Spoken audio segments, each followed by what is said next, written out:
George Lucas.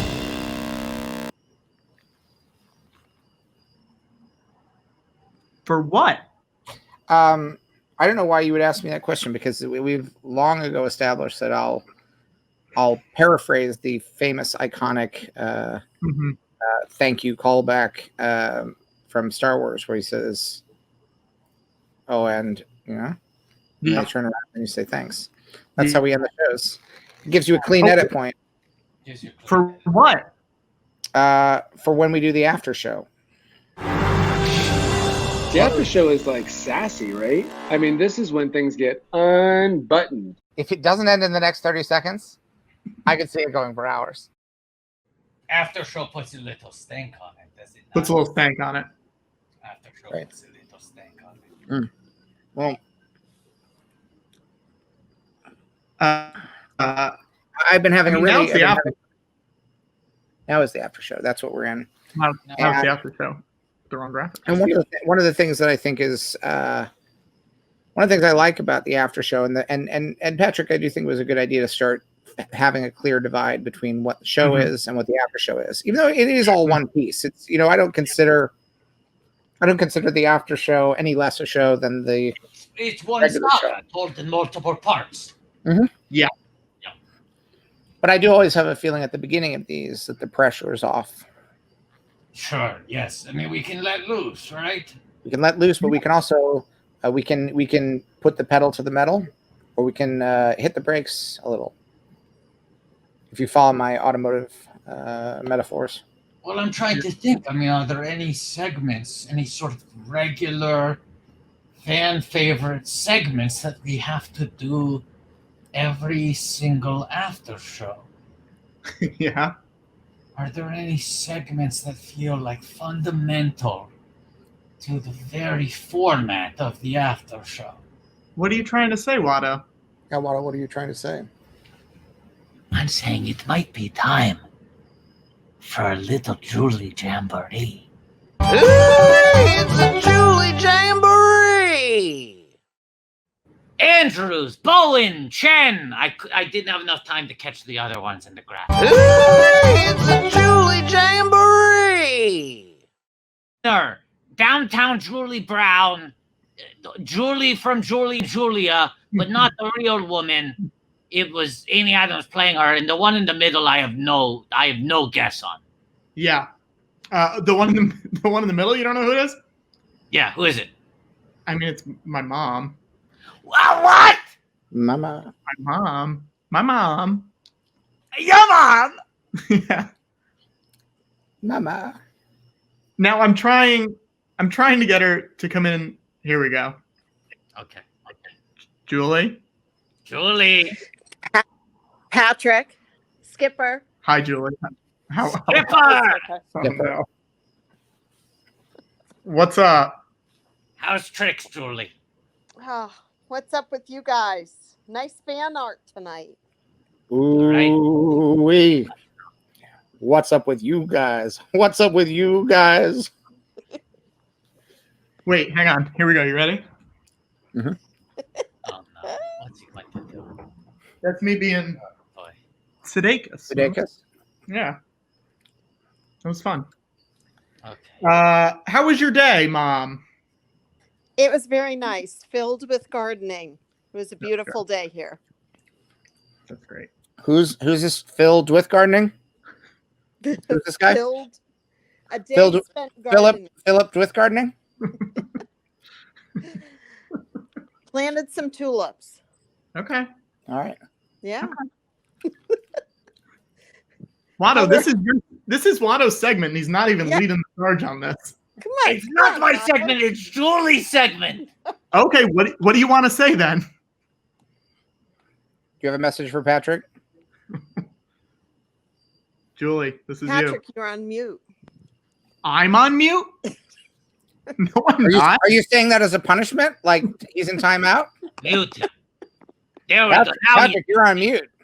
okay, Julie. Now the segment can really Now we start. can really Here catch we fire. go, Watto. I've been waiting for you, Watto. So let's talk about crops. What we planting in the garden? What's blooming? What's on the horizon? I planted tulip bulbs today, Ooh. and I transplanted some perennials that I bought for some fall color. But you know, Okay. around here it can turn winter any day. Winter is What do we- coming. What kind of colors are we talking about? Burnt siennas, buttery oranges, Yes, rust. yes, we have a little bit of everything. We do. I It's like- very I like festive what I'm around here. hearing. Yeah.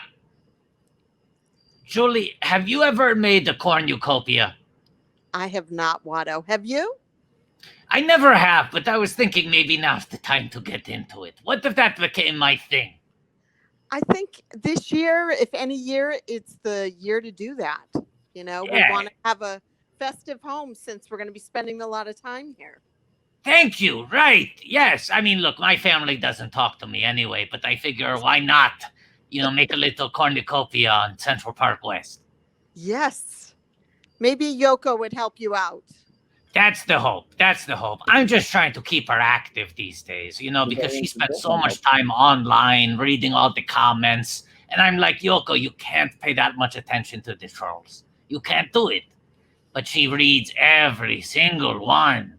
Yeah. This week, a little tough for her, too. Would have been his 80th birthday. Oh, Julie, come on, too soon. Don't bring that up. Julie, come on. Please show some sensitivity. I was Well, talking I'm about just Yoko. saying she may need a little more attention this week. Watto. Julie, it's not like she needs the reminder. Come on, she's watching the show right now. Just be Julie. there for her, Watto. That's all I'm I'm saying. here. I'm right here below her. Tap the I ceiling, don't Watto. leave my Tap the apartment. ceiling. I'm nothing but here for her. She wants you to tap the ceiling, Watto. Tap the ceiling. Okay. Yoko! Julie apologizes. Yoko!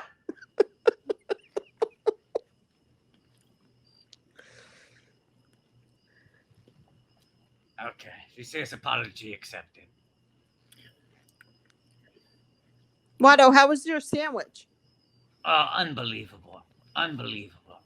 What'd I'll you have tell tonight? I got pastrami, but it was a real coin toss. I was stuck there. I was hovering over the app going, pastrami, corned beef. I'm usually a pastrami guy, but there was something, for a moment I thought about corned beef, but then, wait a second. What's the difference for you when you're making that decision? Why did you go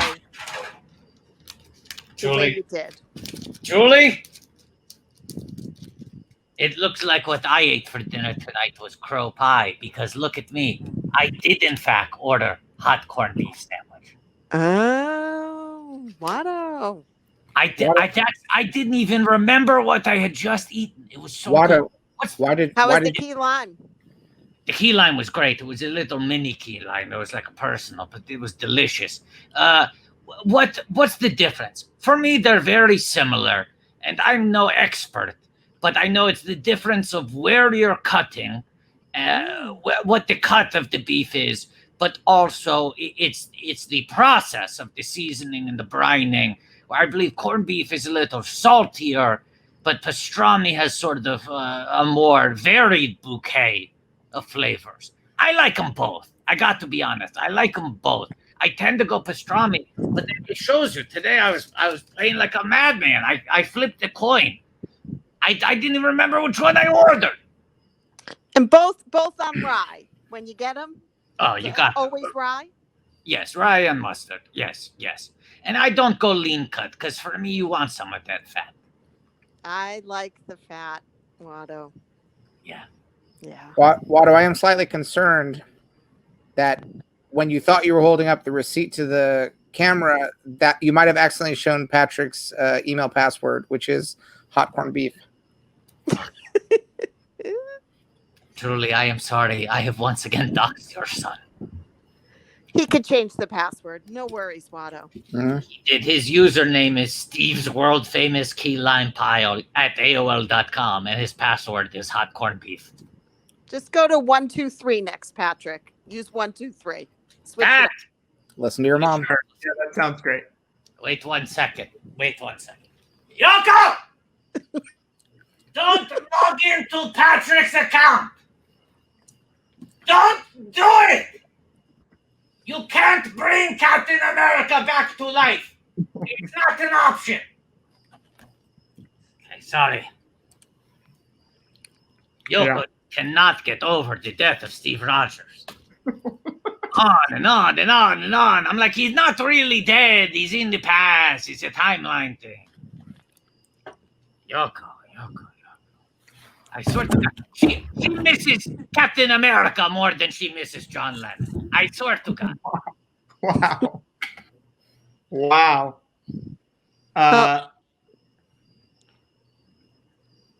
Well, Mom, thank you for coming on. I appreciate it. You're welcome. Okay.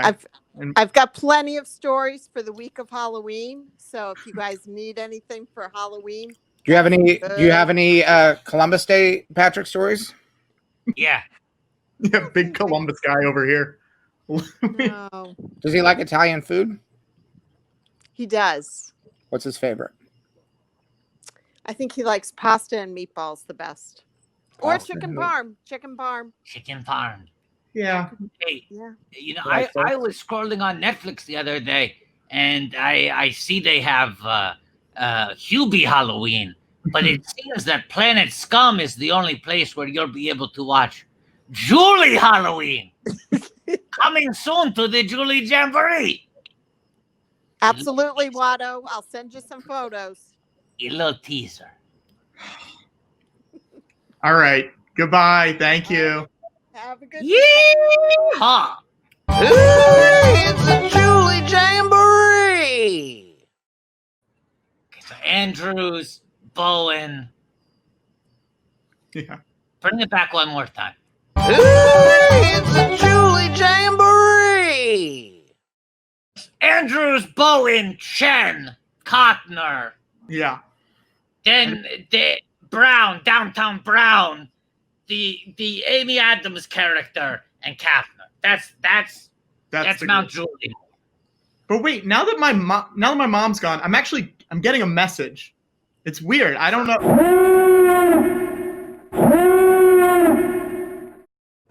What? I've heard What? of What's happening? I mean, I've heard of the second guest, but the fourth guest? Here we go. Guys, we have a guest coming on right now. You might know him. You know what? I think this might be the best way to introduce. Actually, let's ask him how he wants to be introduced. Yeah. Guest, type into the private chat how you would like to be introduced, because this is a game we play with our guests. How you would like to be introduced. Because I have a way, and we'll read this, and if I might say it a different way. You might say it a different way. And Yeah, I'll- I remind you that you are not the one who introduces guests. You are not the announcer. Also, I'll tee up the intro with a little tease if you want. Sure. Go ahead, George. I thought I was a rich guy. Oh, and Why I'll don't- say this. You know this guy from being a Caucasian male of, I'd say, maybe slightly above average height, a nice jawline, and glasses, not to mention hair on top of his head. Ladies and gentlemen, Rich Sumner! Hi. That was Did I good. do a good job? That was excellent. I asked to be described by or introduced by my physical characteristics, and Watto, I appreciate you covering all the bases. Yeah. In the private chat, you said by physical characteristics. Like it had a question mark. How do I want to be introduced? I don't know by physical. I've never been asked that question, so it was the first thing that came to mind. Now, I was going to say, you know him from 3 episodes of Adam Ruins Everything. That's how I was going to do it. Yeah, the animated version. Oh, okay. Yeah. That's the history ones. Yes, that's right. The First Facts-Giving, An Ancient History of Violence, and the Copernican Ruinescence. Those are the 3. You go into a studio to record those, Rich? I did, George. I went into a studio, a recording studio. Do you remember which one? I don't. I'm sorry. I don't off the top of my head. Out Loud Audio? We don't. Is it in the emails somewhere? It might be in the emails. I could certainly look it up.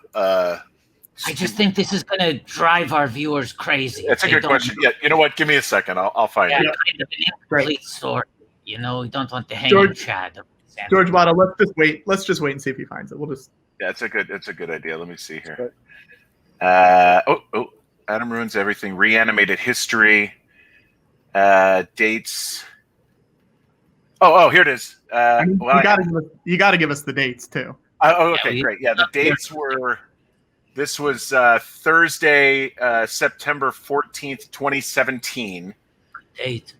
And the billing was end titles. So I was listed in the end titles. Wow. And I played Augustus, Herodotus, Gladiator Slave, Roman Soldier, Gladiator 3, and Celtic Warrior. Wow. And it was in at a studio in Burbank. I don't have the name of it. I have the address. I don't know that I should. Let's do a reverse search. Can we search from the address to figure out? You have to copy paste the address into the private chat. I'm very committed. I just know the viewers are going to kill me if we don't get the. No, that's a really good point, Watto. I don't want to let anyone down. Yeah, I'll put the address right here in the private chat. Rich, I should say we're talking about this because we just had a very big Adam Ruins Everything discussion. Oh, I see. Lisa Hannawalt was just on. Let's see. Here we go. Oh, wow. Now, Rich, this is a coincidence that you don't know about. It looks like it's Stupid Buddy Studios. Oh, yes, of course it is. Yes. The creators of Robot Chicken. That's right. And Star Wars Detours. Now, George, why don't you explain to Rich what Star Wars Detours is while we're talking about I wonder if Rich already knows. Rich, do you know when I say Star Wars Detours, does that mean anything to you? You a Star Wars fan? I have seen the original trilogy. Wow. Phantom, Clones, and Sith? No, I'm sorry. The first 3 that were released in our chronology. Right. So 4, 5, and 6. Right. I saw those. I think I've seen each of them twice. And then I saw the newer ones as well, each one time. The most recent 3. I've never seen 1, 2, and 3. How do you make sense of the other ones you saw? I'll be honest. The first time that I saw 4, 5, and 6, I was much younger, and so I think I just let it wash over me. I did have a lot of questions after my second viewing, which was only a few years ago. I watched them with my kids, and they also had a lot of questions that I was unable to answer. Great. Out of curiosity, when friends of yours want to check out the TV series that you've been on, do you recommend to them, oh, you should start with episode 4 of Mad Men, skip the first 3. No need to watch the first 90 minutes of Glow. Just start after that point. Is that what you say? I don't. But to be fair, the numbers 4, 5, and 6, New Hope and Empire Strikes Back and Return of the Jedi were released before the first. I mean, Yeah. George, you know all this obviously, You were a kid. but I was a kid, and so I just went and saw them. And they're kids' movies. They're movies for kids. Always for kids. Do you want me to give you the short? I'll tell you what happens in just the short version. Yeah, sure. You know Darth Vader. You remember the end of Return of the Jedi? Takes off the mask. You see there's a guy in there. Yep. All right. That guy was once a little boy. Right. He had special skills, magic blood, and he got recruited, like headhunted by a big time Jedi guy who was like, this kid's special. Took the kid, left the mom. Watto owned the kid. Yeah. Watto owned the kid? Yeah, Watto owned the kid and the mom. Okay. That's on there. Betting on the pod race is how he won his 2 slaves, Anakin and Shmi Skywalker from Gardula the Hutt, KFC, Taco Bell, Pizza Hut, Pepsi. Right. Kid grows up, starts dating his former babysitter. Oh. Hey, yucca!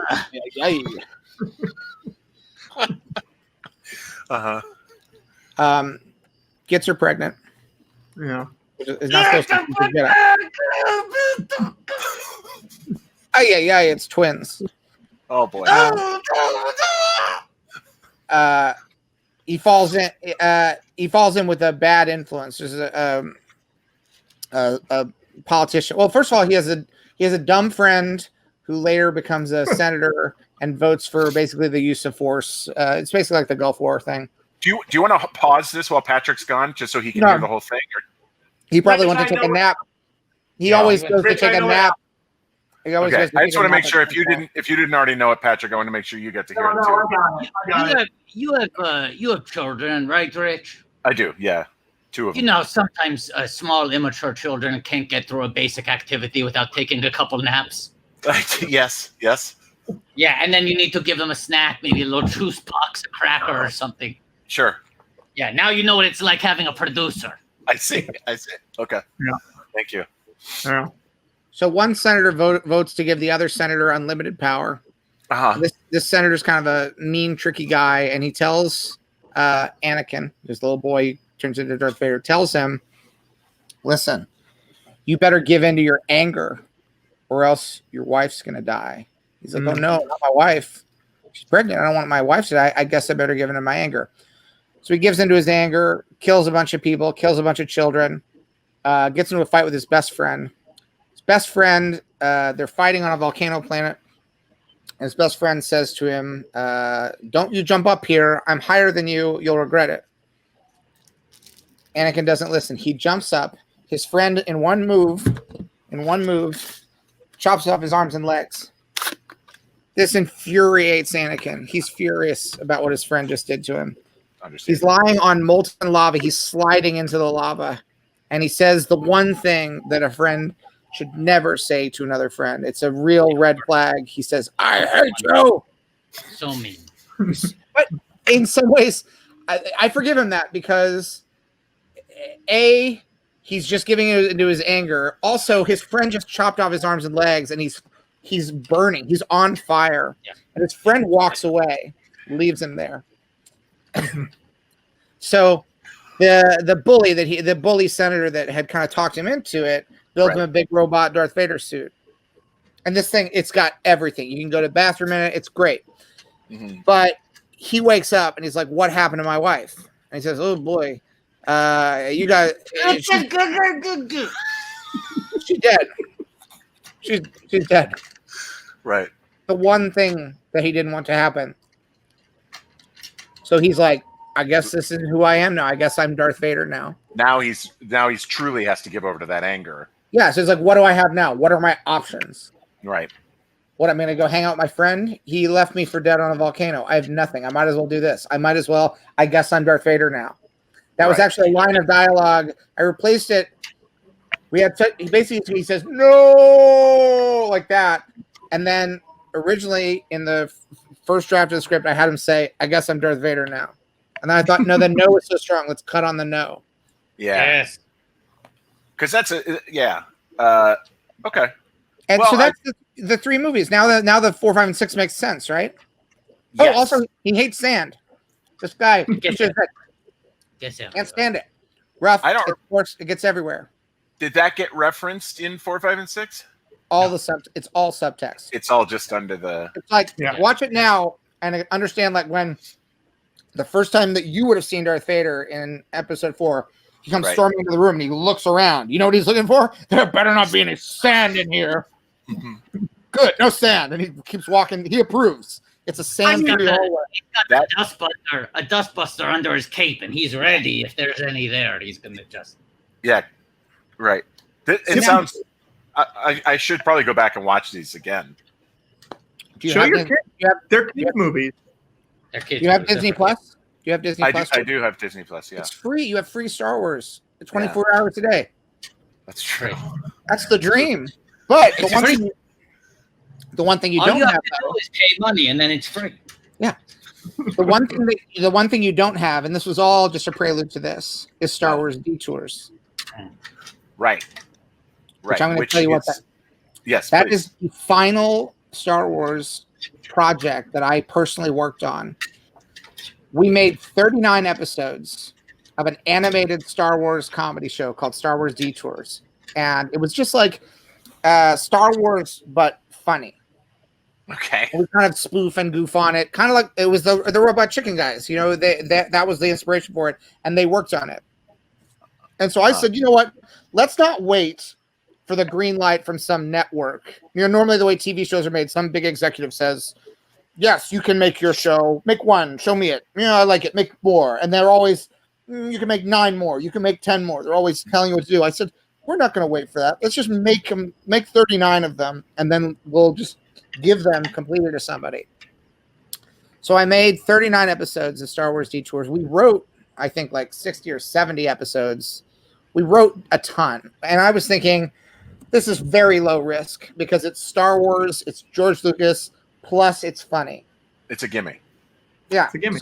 So I'm having a tax issue coming up. This is years ago now, where if I don't sell Star Wars before the new tax year, it's gonna cost me.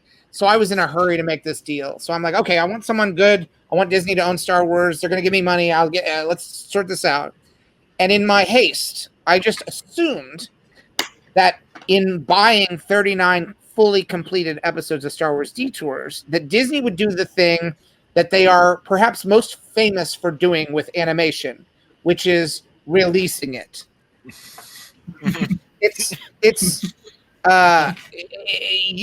Never will you see someone, down digging in some tomb and they say, I found something. What is it? It's Steamboat Willie. They buried it. No, they released it. They release it and they release it and then they re-release it, and they might put it in the vault for a few years, but only so that they can then release it. Right. Well, all these episodes remain for almost a decade now in the Disney vault. Right next to Song of the South. Right They're next to just- Song of the South. Right. George, I feel like that's not usually how we describe where the episodes ended up.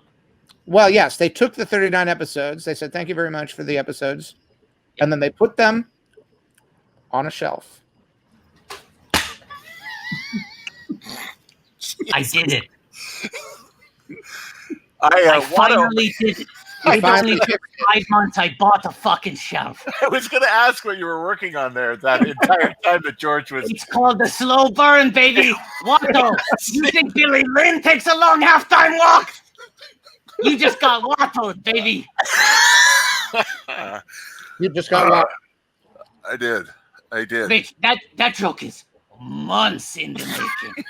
And I got that shelf in the mail weeks ago, and this fucking thing hasn't come up like 2 shows in a row. I was waiting for it to be organic. Yeah, that was. Jesus fucking Christ. Rich, what was it like playing Winston on Burn Notice? Oh, okay. Well,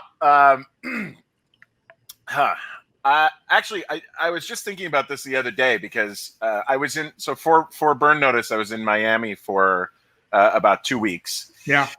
And Bruce Campbell worked on Burn Notice. Of course, he was The chin. The Chin worked on that, and I had never seen the Evil Dead movies, but I do fancy myself a bit of a fan of horror movies, Yeah. but I just hadn't I just had never seen them at that point, and the subject I sort of dreaded having come up was horror movies, and it came up on set, and we were chatting, and Bruce said, "Oh, so you're a horror fan?" I said, "Yeah." And he said, "Now, have you seen the? So you've seen Evil Dead, obviously." Now, in this moment, I had sort of, how time slows down, and if you're falling off your bike and you have time to sort of see the ground coming at you. I remembered a conversation I had with my boss at Mad Men, and it frustrated him when people would say, "Oh, I haven't seen it." He said, "Just lie to me. Tell me you've seen it. Just tell me you've seen it." And my thing with that was always, well, what if there's a follow-up question from the person to whom it's why, George, it's why I was honest with you about the Star Wars movies that I've seen of yours. I don't want you to throw out a curveball that then I'm going to immediately have to admit I lied. If you had said you have seen Attack of the Clones, I would have followed up with 12 questions. Exactly. And I did not want to go down that road. So faced with this moment, I told Bruce, actually, I have not seen the Evil Dead movies. And he was just, what? One thing I'll say about Bruce Campbell, well, two things, I guess I'll say. Sam Axe. That was Sam his name I noticed. Oh, yeah, Sam Axe. Sorry, Sam. Okay, but it was Bruce I was talking to in this moment. Well, how deeply in character was he? Not deeply. He was Bruce at this moment. He was both very, very kind and warm and generous, and also sort of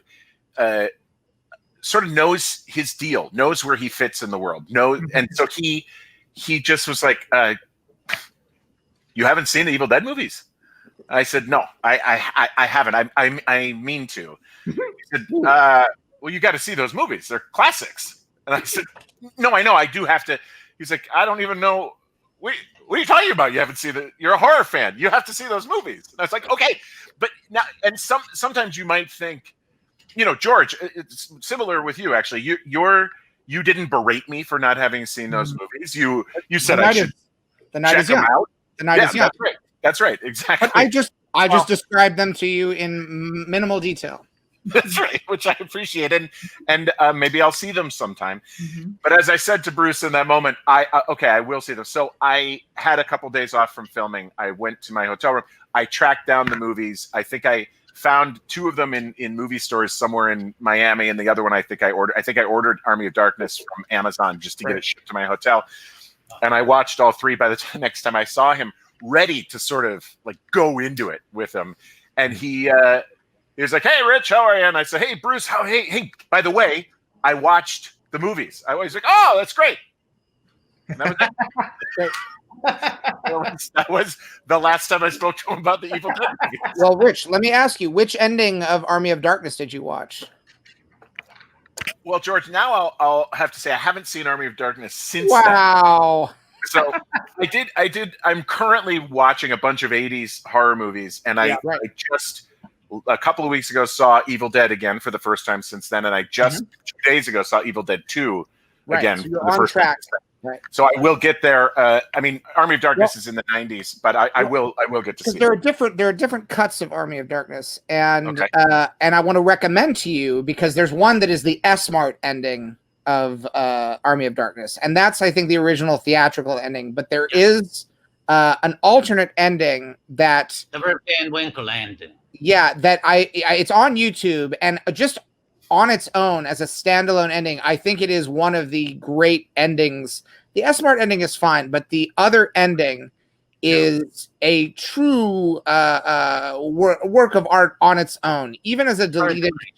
It's really great, and I recommend it. It will only take a few minutes to watch, but it really is something else. Well, I promise you, I will be seeing Army of Darkness in short order, and I will also check out that alternate ending. Thank you. It might be, depending on which version you bought, you may have seen it. I don't know.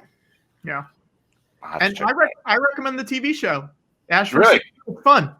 All right. Well, I've got a lot of things to watch now. Yeah. Guys, the Lakers won. Who gives a shit? I did the fucking shelf bit. Are you kidding me? I I'm just talking got- about some basketball I just game. got a little. No, I got a little news. I did the notification. fucking shelf bit. I got the fucking Pepsi cut and the TV Right. guide cover that Now- now I can display. Now, Rich, Jesus someone Christ. asked me about the. I'm assuming they're board games behind you. There are some. Yeah, there are board games on the. Yeah. Yes. They were asking if you have any favorites out of the ones behind you. Specifically out of those. That was the question I got. Yeah. Okay. Because I can here. Let me. If I can. Here we go. There are some others over like here under the TV, and then over here are some more as well. Oh, that's like a whole It's like- board game shelf there. But of the ones that are sorry for the chaos there. No, we love it. Of the ones that are behind me, this is a nightmare. I guess I'll say right, the one jumping out of me is Eldritch Horror, which is a sort of a cooperative game based on the Lovecraft stories, and yeah, that it's. I got 4 of the boxes there are Eldritch Horror. It's a lot of different combinations of things. That's great. How many do you have that you have not played before? A fair amount, I would say. At one point, I would say 2/3 of what I had not played. But since then, I've kind of tried to cull the collection. But at this point, I'd say still maybe a quarter of them I have not played. Maybe a But third. that's an interesting question. Has the number gone down because you got rid of games you hadn't played, or because you've been playing more games in quarantine? Or both? Definitely fewer games in quarantine. That there was. You have this one? I don't. I do have Star Wars Risk, Ooh. which is really good. I have Star Wars Imperial Assault. That's over there as well. That's Great a good game. one. Do you own a Labyrinth? I don't. It's a fun game. I've heard that as well. Get Anyway, a little silver ball, and you roll it around. yeah, with the this thing. Yeah, things on the side. Yeah. Did I've Mad played Men ever get a board game? No. Really? Mm-mm. It feels like it would have, right? What Yeah. would it be? Trying to have the best affair you can have. Yeah, it's a tough series to turn into a game. Ad sales! I You mean- make ad sales! That's Well, what that could Spinny Long said in the chat. I'll say this: in 2011, Rich Sommer said you'd have to be 21 to buy a Mad Men board game. Rich. That Wow. I do not remember saying that. Starts right. Rich. That sounds like you're on your way to designing it. You've already got the age limit rule on the. Right. Must be We don't- 21. I don't remember this interview, and I really we don't have to do what we're doing. That's better. Right. I just wanted to get the full quote. I wanted to get that. I appreciate that, but it's okay. I think that headline's enough. Yeah. I mean, There a you lot of shows that you've been on feel like there should be some kind of glow game. Sure. There's got to be an Office game, right? I think there are Office games. but Yeah. it's like Office. Yeah. Like that's the Star Wars Life You Should. I know there's an Office trivia game. There's an Office. There's that stuff. But Or Wet Hot American Summer one? there's a role playing game. Yeah. I know that. Yeah. But I haven't played it. It's up on my bookshelf, but I haven't played it. How was that? Because you're great in that. You're in that a lot. Thanks. It was very fun to do. I'm a big fan of the movie, the original movie, and actually,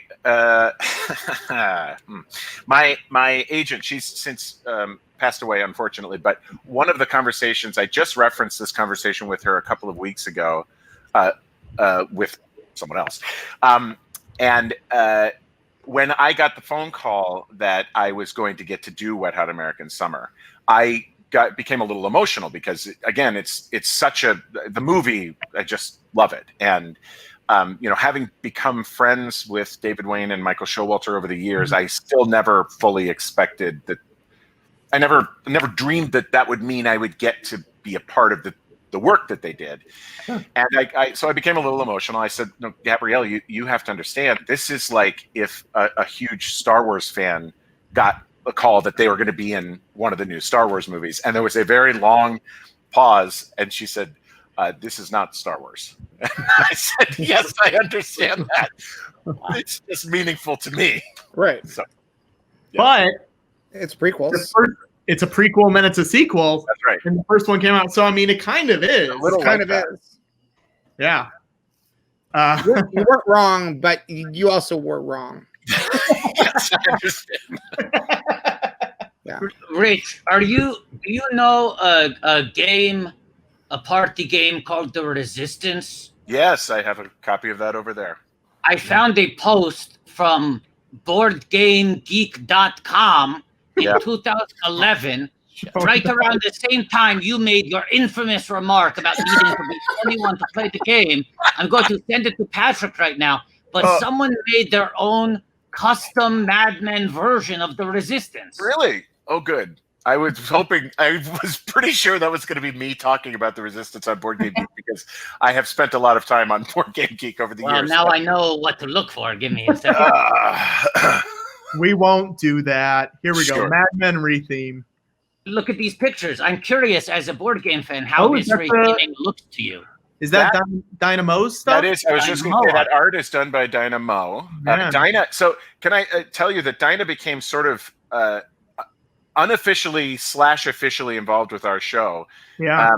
So Dinah, some people might know, Dinah used to do, when I lived in New York and I was sweeping floors at the Upright Citizens Brigade, Dinah was the person who made everybody's flyers for their shows. Mm-hmm. And was a legendary improviser. Yes, was totally was an improviser and a coach of my team as well. She was, a big name there. And when we had our first season, I reached out to Dinah and asked, because we didn't know if we'd have a second season. We didn't know what was going to happen. I just asked her at the holidays, could I hire you to make a Christmas card? And Patrick, actually, you could probably search Mad Men Christmas card. I bet you could find this because that made the rounds at some point. I asked her to make a Christmas card that I could give to the cast and crew, and she did, and it was fantastic. And it led to a relationship between her, a business relationship between her and the show, where she not only AMC hired her to make. I do have over here Mad Men. This one, right? Oh yeah, that's the Christmas card. Yes. She made Mad Men. What are those? What were they called? The color forms. Color forms. Remember when you were a kid and you'd peel it off and you'd stick it in a scene? She made a set of Mad Men color forms for AMC to give out as sort of a gift to reviewers at the beginning of the season. And then they did a Mad Men Yourself website that Dinah did all the art for. Mm-hmm. And then Matt, our boss, hired her for every year for the remainder of the show. And in fact, I think a year or two after the show, to make a calendar to send to the cast and crew, all with original art. Some of it scenes from the show, and some of it sort of imagined. Yeah, there you go. There it is on eBay. If anyone wants it, $235. Very tough to find that Mad Men. But yeah, so Dinah became sort of a part of the show, which was really. Oh, and she wrote a book. The Illustrated World.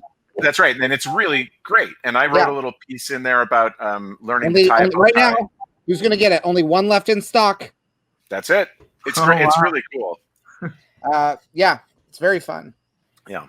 Now, one question you did bring up being at UCB a lot. Watto, do you want to ask the question we ask? Yeah. Oliver? Rich, look, this isn't gotcha journalism, but we like to do our we already got you. We already got you. I've been got.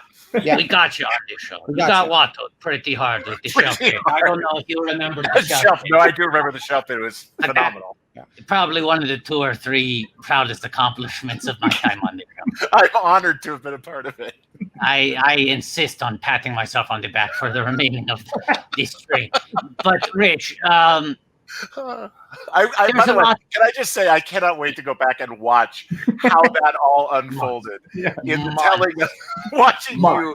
I'm just saying, I saw you begin to work on something, and I wanted to ask at some point, but then to see it really bloom. But also, we always use the phrasing, put it on the shelf. Yeah. And then this time I say to George, and what did they do with it? And George says they put it in the vault. That is never the terminology we use. He almost biffed the entire thing. It never, because I didn't communicate this to them. They didn't know. This fucking box has been sitting on my feet for 2 goddamn weeks. And George talks about a fucking vault. Got little tools and fucking instructions and shit. And this is pretty level, all considering. It's good. I had to eyeball it, and then it was a quick slam onto the wall. That's pretty good. I think you did great, Wano. I had to do research into like what's a shelf that's sturdy but adhesive based, so I don't have to use power tools because that will tip my hand too much. I don't want to expose studs. You want to ask me something about UCB? Yeah, Rich, were you ever on a Herald team? You ever on I was, Watto. You ever on Herald Night? You were on Herald. I was on what I believe remains historically the shortest lived Herald team in UCB history. Oh. Tell me more. We were I believe we did I think we did 3. If we did 3 Heralds, I think it was 2. In my memory it's 2, but it feels like it had to be 3, but I think it might have been 2. I thought you were about to say we did 3 first beats, then they cut us. No, it was pretty amazing. When you said shortest Herald team, I said, "What? Who's on this? Danny DeVito, Michael J. Fox, Tom Cruise." Boom! You got Boom. They got Wattoed hard. I meant shortest lived. If I no, that the first time. I got it. I was having a little fun. I understand. Yeah. So we did the problem. Here's what happened. Mm-hmm. The 2 sort of founding members of the Herald team were these guys, Will McLaughlin and Charlie Sanders. And Will and Charlie, it was right when two very nice bald men. Love these guys. Lovely bald men. Yes. They were the theater decided to try an experiment, which was to give 2 sort of anchor guys a list of names and said, just circle 6 names and that'll be your team. Whoa. Now, what that means is I have still to this day never auditioned for a Herald team. Wow. I've heard many stories about auditioning for a Herald team, and Maggie and Alana never made Herald Night. I am grateful. I'm grateful never to have auditioned, and I know that my name getting circled made some people pretty angry. I know because I had been at the theater a lot less time than a lot of people who had put in, years. And this is in 2004 that this happened. I believe Charlie told me that the reason he circled my name, we didn't know each other very well. We may have met. We were both from Minnesota, but we had a friend in common, Eugene Cordero, and Eugene had said to Charlie, "Oh yeah, Rich is a funny guy," and they circled my name. I don't know what it says about Charlie that he just circled this stranger's name, that he clearly skipped over several names of people that he must have known. I don't know what happened, but we did our couple of Heralds. We did our last Herald on a Monday. I got a call on Tuesday that we had been cut, but we were signed up to start Cage Match on Wednesday. Wow. And is this too much inside baseball, or this is okay? Okay, great. Signed up to do Cage Match on Wednesday, and I said on the phone, I was like, well, can we still do it's sort of a wash in adrenaline. I was just like, Jesus, I didn't expect it to end this quickly. I knew we weren't finding a groove quite yet, but I didn't expect it to implode this quickly. And they said, no, anybody can do Cage Match, so you're good. So we did Cage Match, and our team was called America with an exclamation point. Mm-hmm. And our bit ended up being in Cage Match. I mean, really edgy stuff. We would buy a case of beer before the show. We'd hand out about half of it, and the rest of us would drink the rest of it during our 25 minutes. And we won 9 weeks in a row, which at that time was a record. Yeah. But to be fair, our 8th week, we tied with Krampf to the vote. And then the next week they came back and absolutely mopped the floor with us, as they should have. They were a much better team. We just yelled a lot and we would take a beer break. There was always one beer break in the cage. You know, you got that timeout in cage match. Yeah. And our timeout was a beer break where we would just give beers to the audience, and they would cheer and they would chant USA. And it was. So you did 9 total. We did 9 total. Yeah. So that's a full Skywalker saga. A full saga. That's Rich, right. I want to reassert, this show does not believe in gotcha journalism. But we have to do our due diligence, and we have to follow leads here, okay? Yeah. There's so much misinformation out there as to who made Harold Knight and who didn't. Because Abby and Alana were never on Harold Knight, and that means what? How is that possible? Right. We have to ask every time we have a guest on the show. There's another question that I'm sometimes loath to ask because it can be interpreted as too personal. Okay. But you gave us a big fucking breadcrumb in that story you just told us. You never even auditioned for Harold Knight. No. So when we have people, veterans, august performers of the entertainment industry who have risen to the highest ranks of prestige television and film.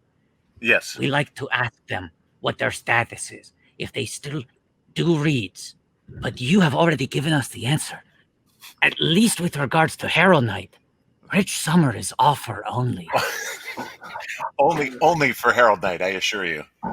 Okay, so that's the second question. For Harold Knight, offer only. Otherwise, reads. Otherwise, yes. I have gotten a few offers in my career, and they've been very exciting things to receive. But I would say for 98% of my jobs, they were auditions. Can we talk about which ones were offers? Why would we? How about you can throw a couple jobs my way, and I'll tell you whether it was an offer or not. Champagne Ale. Offer. There we go. The League. Offer. Curb. Let's play the game where Curb was an audition. Okay. I was going to say let's keep guessing until we get one wrong. But Sorry. Okay. Patrick Sorry. as usual. I'll bow out. Okay. Patrick doesn't count. Futile and stupid gesture. And what do I do? You're trying to name. You want me to tell the? You tell the truth, and we want. Yes, that's an offer, right? Offer. Yes. Right. If it's a read, then it's like a whammy. We try to not get a read, but you give us the real answer. George, Understood. do you want to take a guess? Adam ruins everything. Offer. That was a squeaker. Okay. What about? Hello, my name is Doris. That was an audition. Womp, womp, womp. Last week tonight with John Oliver. That was an offer. I knew it. I've won the game. I guessed correctly on all of those. It felt like staying in that state vein was good territory. Any of the Wayne projects, but Showalter makes you read. let me. I got to be honest. I'm trying to remember on Doris. I remember that I got the phone call of the job from Showalter at my house, but I don't. I think it was an audition. I think I read for it. So I'm not going to contest it. When you get an appointment, for a potential audition, is your first question? Yeah, is your first question? Is this for Harold Knight? I've been waiting years. They keep on telling me it's going to catch up with me one of these days. If it's for Harold Knight, I'm offer only. I don't. I presume it isn't Harold Knight. Now you go in automatically. I automatically presume it is not Harold. Wow. Your default is assuming that if your agents or managers are emailing you, yes, you default to believing that it does not have to do with Harold Knight. That's correct. The Simpsons. The Simpsons was an offer, but that was because yes, it was. Doesn't matter why. It doesn't matter why. I'm interested to know why, but it doesn't matter why. I just know that I'm on a hot streak here. I'm going to tell you the truth. I'm getting warm from this because so many of the ones that you've brought up have been offers. Yeah. I promise you, I audition constantly. I mean, and don't get jobs. Who asked about Futile and Stupid Gesture? Me. I think that's hilarious because who did you play in Futile and Stupid Gesture, Rich? I played Harry Crane from Mad Men. That's I'm right. also It's in not the like background. a safe guess. I'm in the background and don't say a line. That's right. Camera. Yeah. It's a bit. I mean, it's Yeah. just a bit. Yeah. Safe guess. Yeah. wow. Wow. That's amazing. What a crazy industry, right? It is. Yes, George. Absolutely. I can understand why you retired. I look forward to doing the same at some point. Yeah. When do you think that will happen? Because George got out. He was a little later in the game. Yeah. When do I think I'll retire? Yeah. How many billions do you need to make before you're willing to hang it up? And this is not me pushing you to retire. I appreciate that. Yeah. This is not Patrick Cotnoir says retire, bitch. This is not that kind of thing.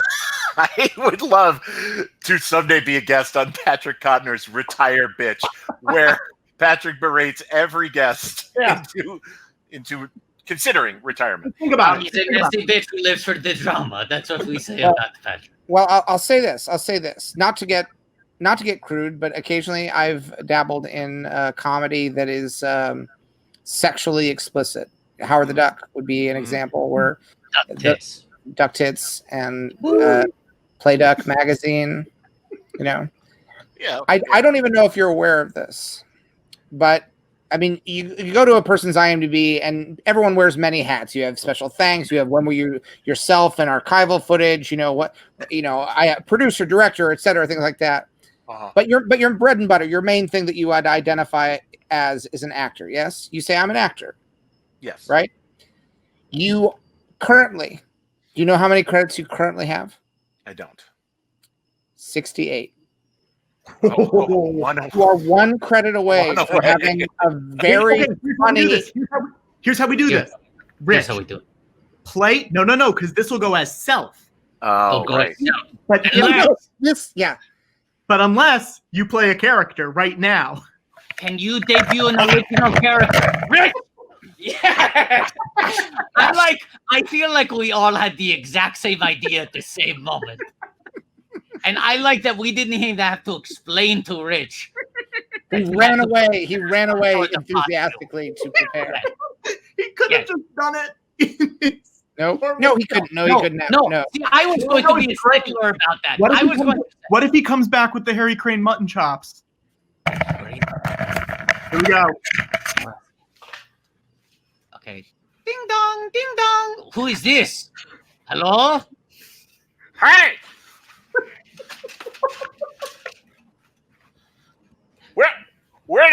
Where's Rich?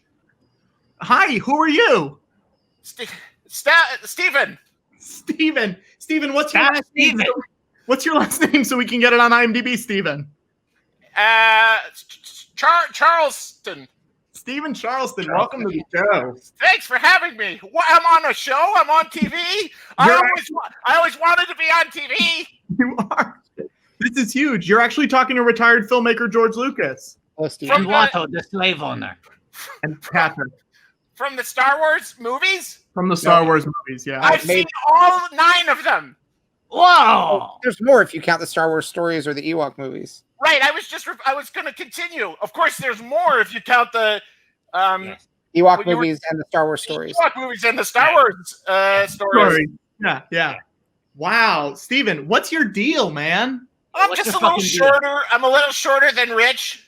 Oh. And I got sometimes I'll forget, like I'll put a shirt over there instead of on, and then a towel on my head. Yeah. Wow. That's great. You're like one of these flubber guys. You're an absent-minded professor. That's right. Yeah, my dad told me that's just in those Charleston jeans. Oh. Now, Steven, can you do me a favor? Can you rate the Evil Dead movies for me? I don't know if you've seen them or not. Can you rate them?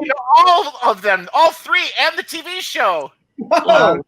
Yep, I can rate all of them. Steven, Here we go. No, George, hang on one sec. Steven? So, number 1 is Evil Dead 2. Great. Then Army of Darkness. Then Evil Dead. Then the show. Oh, wow. Okay. Ask for some people to. And what do you think? Which ending do you prefer on Army of Darkness? The S-smart ending. The other one was too creative. I like it straight down the middle.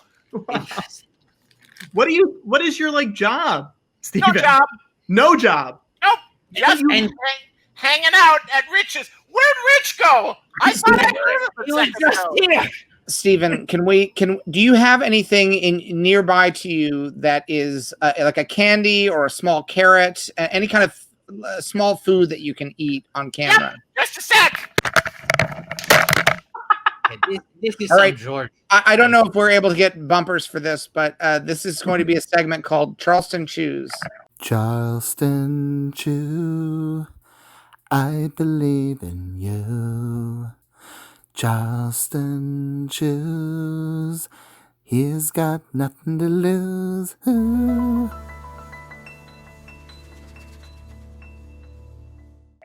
Bryson specifically told us I know. no bumpers this week. I know, I got these pickles. They're spicy pickles. Take All a right. bite. Take a bite. Will you take a bite and chew one of them? Yeah, they're hard. Oh, there we go. Oh, why do I just chew it? Just chew it, and the segment will be called Charleston Chews. We'll get a bumper for it later. It's spicy. All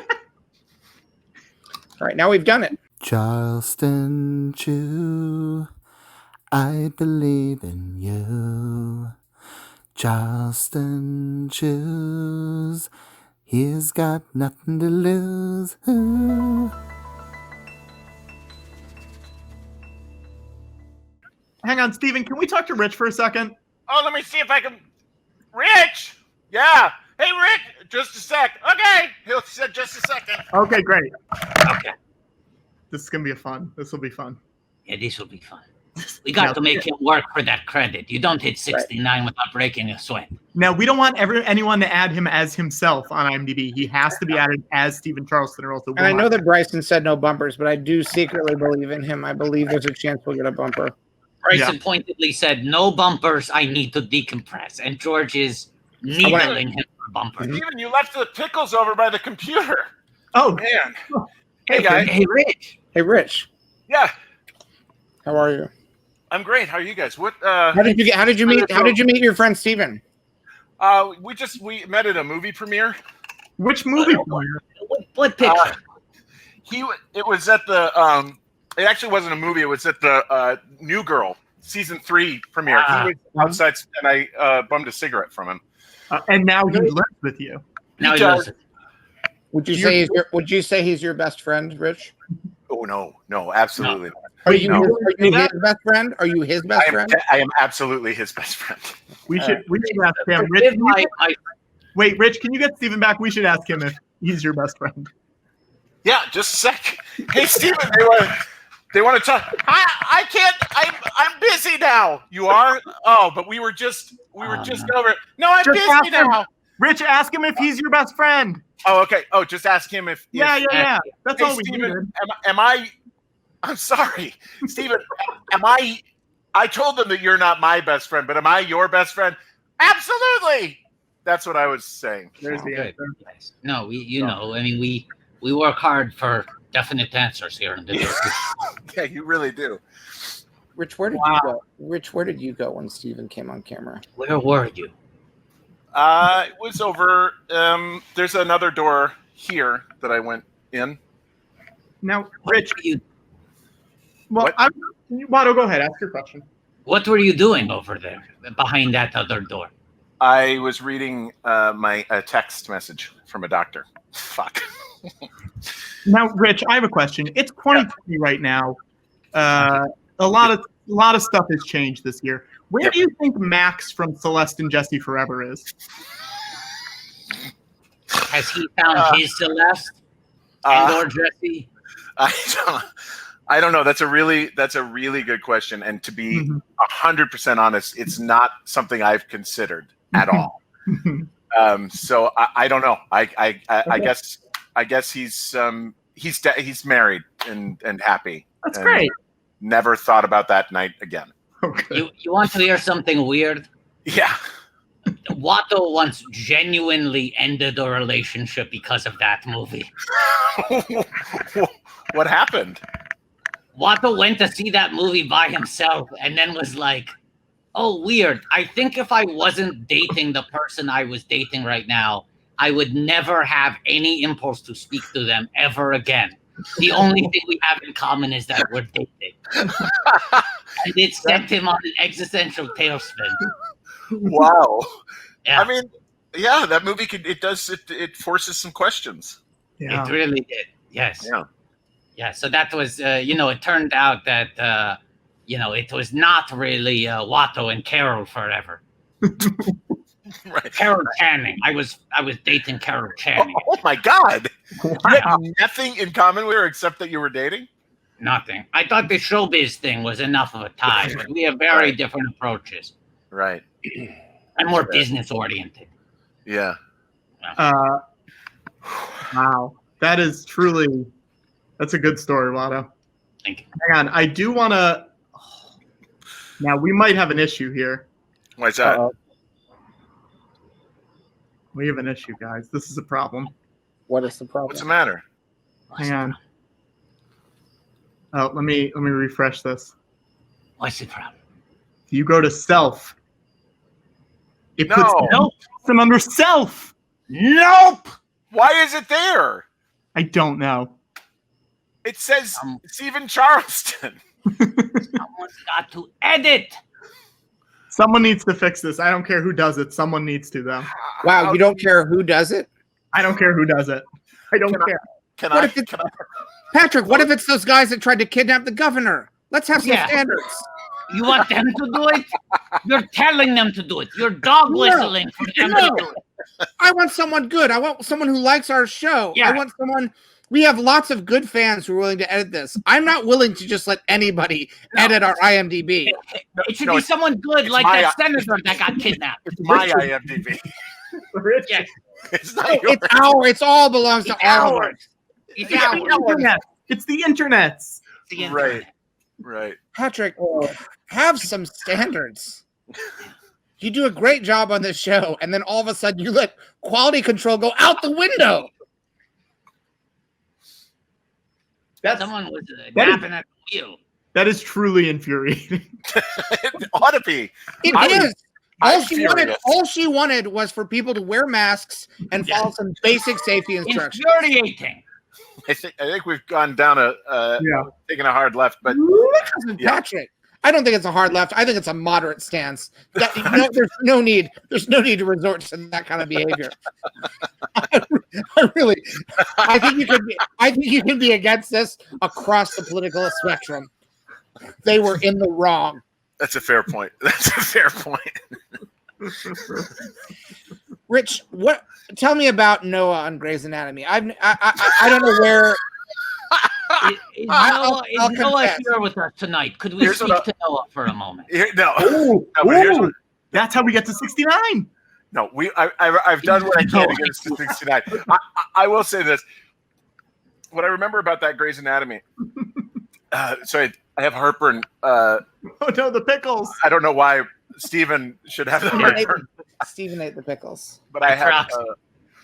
Anyway, I had to do a kissing scene on that show with a woman who's on another show right now. Her name is Angelique Cabret, and Angelique. What I remember specifically was we had to hold the kiss while the camera went past us and down a hall to pick up another scene. Wow. And as we were kissing, I remember Angelique saying, "Are they done? Is it done yet? Is the camera gone?" And I was like, I don't know. And then finally she said, "They're done," and walked the other way. I was just like, you hate this so much, this moment, that you are willing to take the chance that we're not done. Yeah. To ask me with your lips on mine in what is clearly wow. Potentially blow the take in the hopes that it's the last take she'll ever have to do.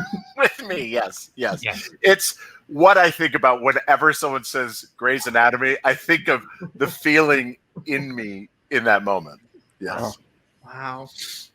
So I mean, those are two good stories for two credits that we just pulled out of the blue. Yeah. Two pretty good stories. Rich, let's talk about LBJ. holy shit. Okay. What do you want to Wait, talk about? Pierre Salinger. I'll tell you this. Woody Harrelson, who played LBJ in that movie, I knew that he was a backgammon player, and I like playing backgammon. And I had a friend on Mad Men with whom I would play backgammon all the time. We'd play for, I don't know if you know backgammon, but you play by the point. So if you're betting, you play like 50 cents a point or $1 a point. And a game can still get pretty expensive at only $1 a point. It can end up, if you're really going back and forth, it could be a $64 game by the end. Woody, I said, hey, I heard you play backgammon. That's what it looks like. That's backgammon. Patrick, thank That's you backgammon. so much. Yeah, thank you for that. People were lost. The game that's been around for 3,000 years. Yeah. I'm glad that we got that reference The photo. screen gets minimized, and I went, maybe Patrick has a picture of you and Woody Harrelson in the movie together. It's sort of But what no. I figured, but no, it was that. A necessary visual signifier of backgammon. So, Patrick, I hope this is the beginning of a trend where anytime a noun is uttered, you will have a picture ready. I think that could really spice up the show. George, I want to hear this story. I do too. I don't want to look at pictures of fucking backgammon. I want to hear Rich tell the story. So I said, hey, Woody, I heard that you play back. Now I had to sort of get up the guts to talk to, it's a big ensemble movie. He's playing LBJ. I'm in the cabinet basically that was left over from Kennedy. And, so we have very few scenes together, but I sort of wanted to get up the guy, say, let's even play backgammon. He said, oh yeah, I play backgammon. Let's play at lunch. I said, great. You said you got a board? I said, I brought a board. I have a board because I had been playing with a couple of the other cast members. We had found a New Orleans board game or a backgammon night. We played backgammon. And I'm not very good at backgammon. I just thought it'd be fun. Anyway, we went to his trailer, and you have to take off your shoes. His trailer travels with him. It's a like an RV that he's sort of turned into. He takes it wherever he's shooting. If he's in the continent, it goes with him. But there are rules. There's no meat allowed in the trailer. There's no shoes allowed in the trailer, things like that. So I took off my shoes. We sat on his couch. His wife was making lunch, and she was making a salad. She offered me some salad. I said, yes, please. So I sat in the trailer. It was me and Woody and his wife chatting, and Woody is in full LBJ makeup. Patrick, this is an image that might be worth finding because it is. Yep. It is quite a sight, Woody. Check it out right here. Yeah, Woody in the makeup there. Okay. Oh, Right there.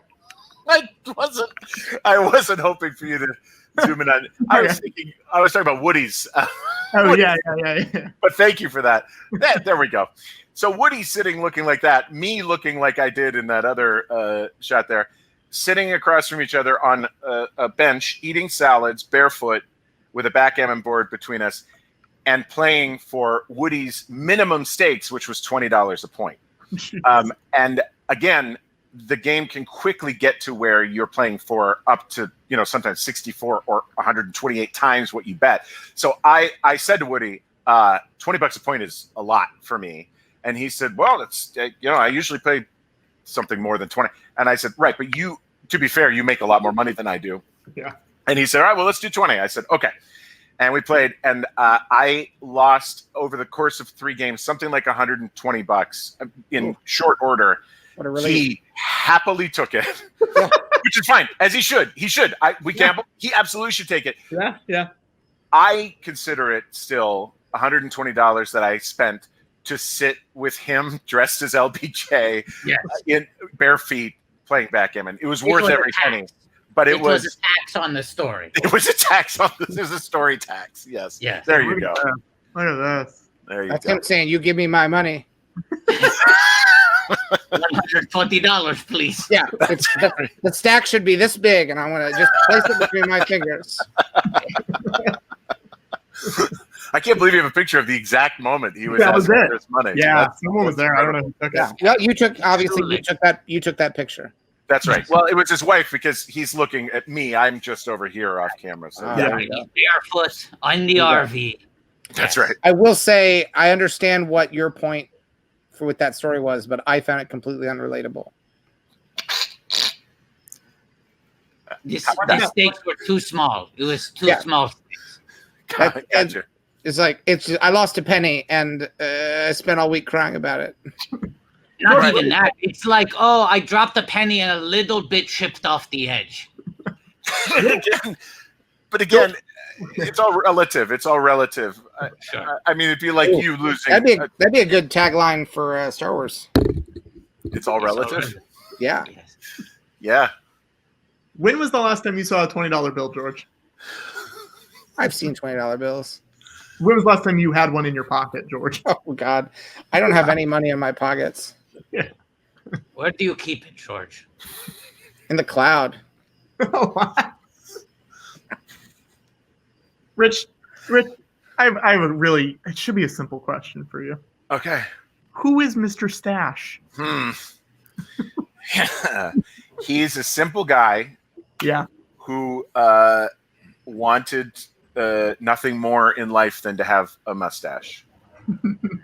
And so he grew one, and we saw what befell him because of it. Great. Oh, you have a Mrs. Stash too. Well, Mrs. Stash was Amy Ryan. We ended up finding each other in that. Wow. Yes. My son, Patrick, when he was a little baby, played Baby Stash. Not me. Not me. Different Patrick. Wow, I was like, wow, you're pulling an empire. Yeah. Right. Because you would be my father. Patrick, Patrick, cut off your hand. Cut off your hand. Oh, way to commit. Not your arm. That would be so stupid. They're not best friends fighting. They're father and son. Best friends fighting, cut off arm. Father and son, cut off hand. What's the poster? What's the frame poster on the wall there, Rich? That is one of my favorite movies. Is Creepshow. Oh, and this is an Italian Creepshow poster that a friend of mine gave me, and behind the computer here, I have the only one sheet I've ever purchased, which is an original Creepshow. One sheet. I like that movie. That's the movie that probably got me into horror movies. Was Creepshow. Right. Aren't they doing a Creepshow on Shudder right now? They are. Yeah, it's a Creepshow series. They're shooting season 2 right now. I have been chasing something. I said I would play a dead body on that show. I desperately want to do that show. Now, yes. We like to make dreams come true here on the George Lucas Talk Show. Yeah. Why don't we do a little self-tape for Creepshow? Why don't we put together a little... And you can even be a dead body. Yeah. You like to do costumes. It doesn't have to be on IMDb. We're just saying, let's show them some of your range. Yeah. It's okay.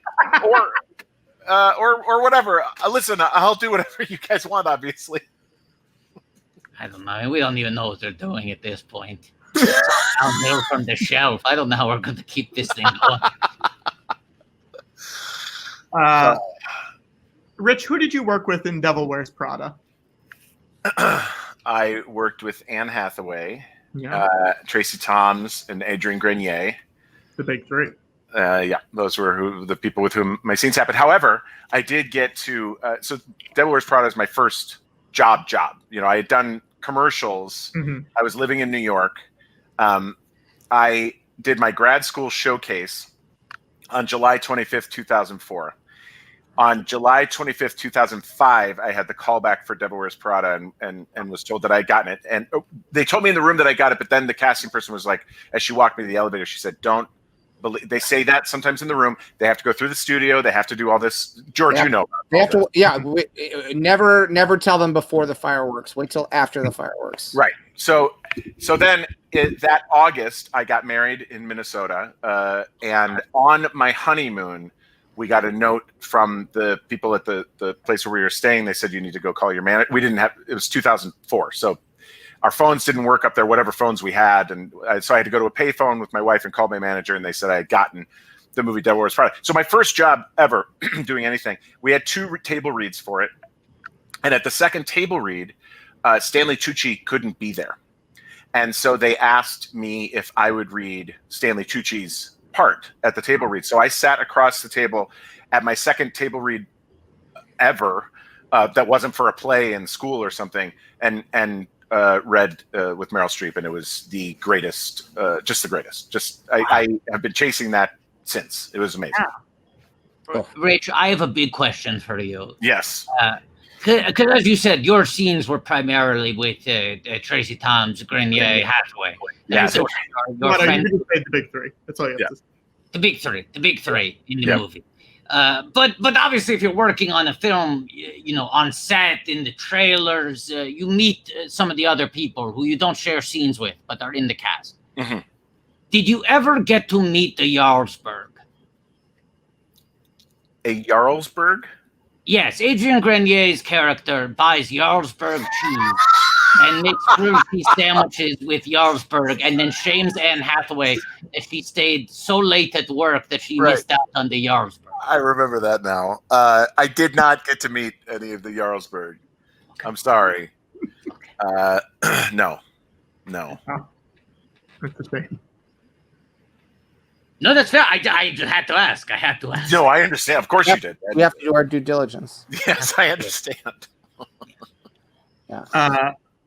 How often do people tweet you about The Office? Because I feel like The Office is perpetually the most popular thing in the world for a lot of people of all time, apparently. Yeah. I still do get tweets about it. My favorite memory of someone talking to me about The Office was when my daughter was just a baby. She's now almost 13, but she was a little baby. And I was carrying her onto a layover flight. We were flying home from Columbus. We laid over in Cincinnati. And I was walking onto the plane with my baby. And a guy leaned into the aisle and he said, hey, don't fuck with Pam and Jim.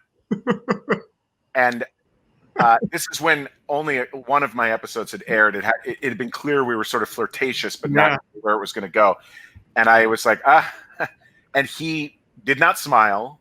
He wasn't like, just kidding, love the show. None of that. It was like, don't fuck with Pam and Jim. Whoa. And it was terrifying. Whoa. So I do know that people take that show very, very seriously. And to be fair to that guy, I guess, still doesn't make it fair, but we were coming on, this was the beginning of season 5 of The Office. Season 4 of The Office was the big the John Krasinski and Rashida Jones thing that had happened, and the audience was just sick of Pam and Jim having strife. Right? Yeah. So I think that, and to be fair, when that show happened, I'm sorry, when I got that job, I was told it was going to be a longer arc. I was told it was going to be more like what happened with Rashida. It was going to be several episodes.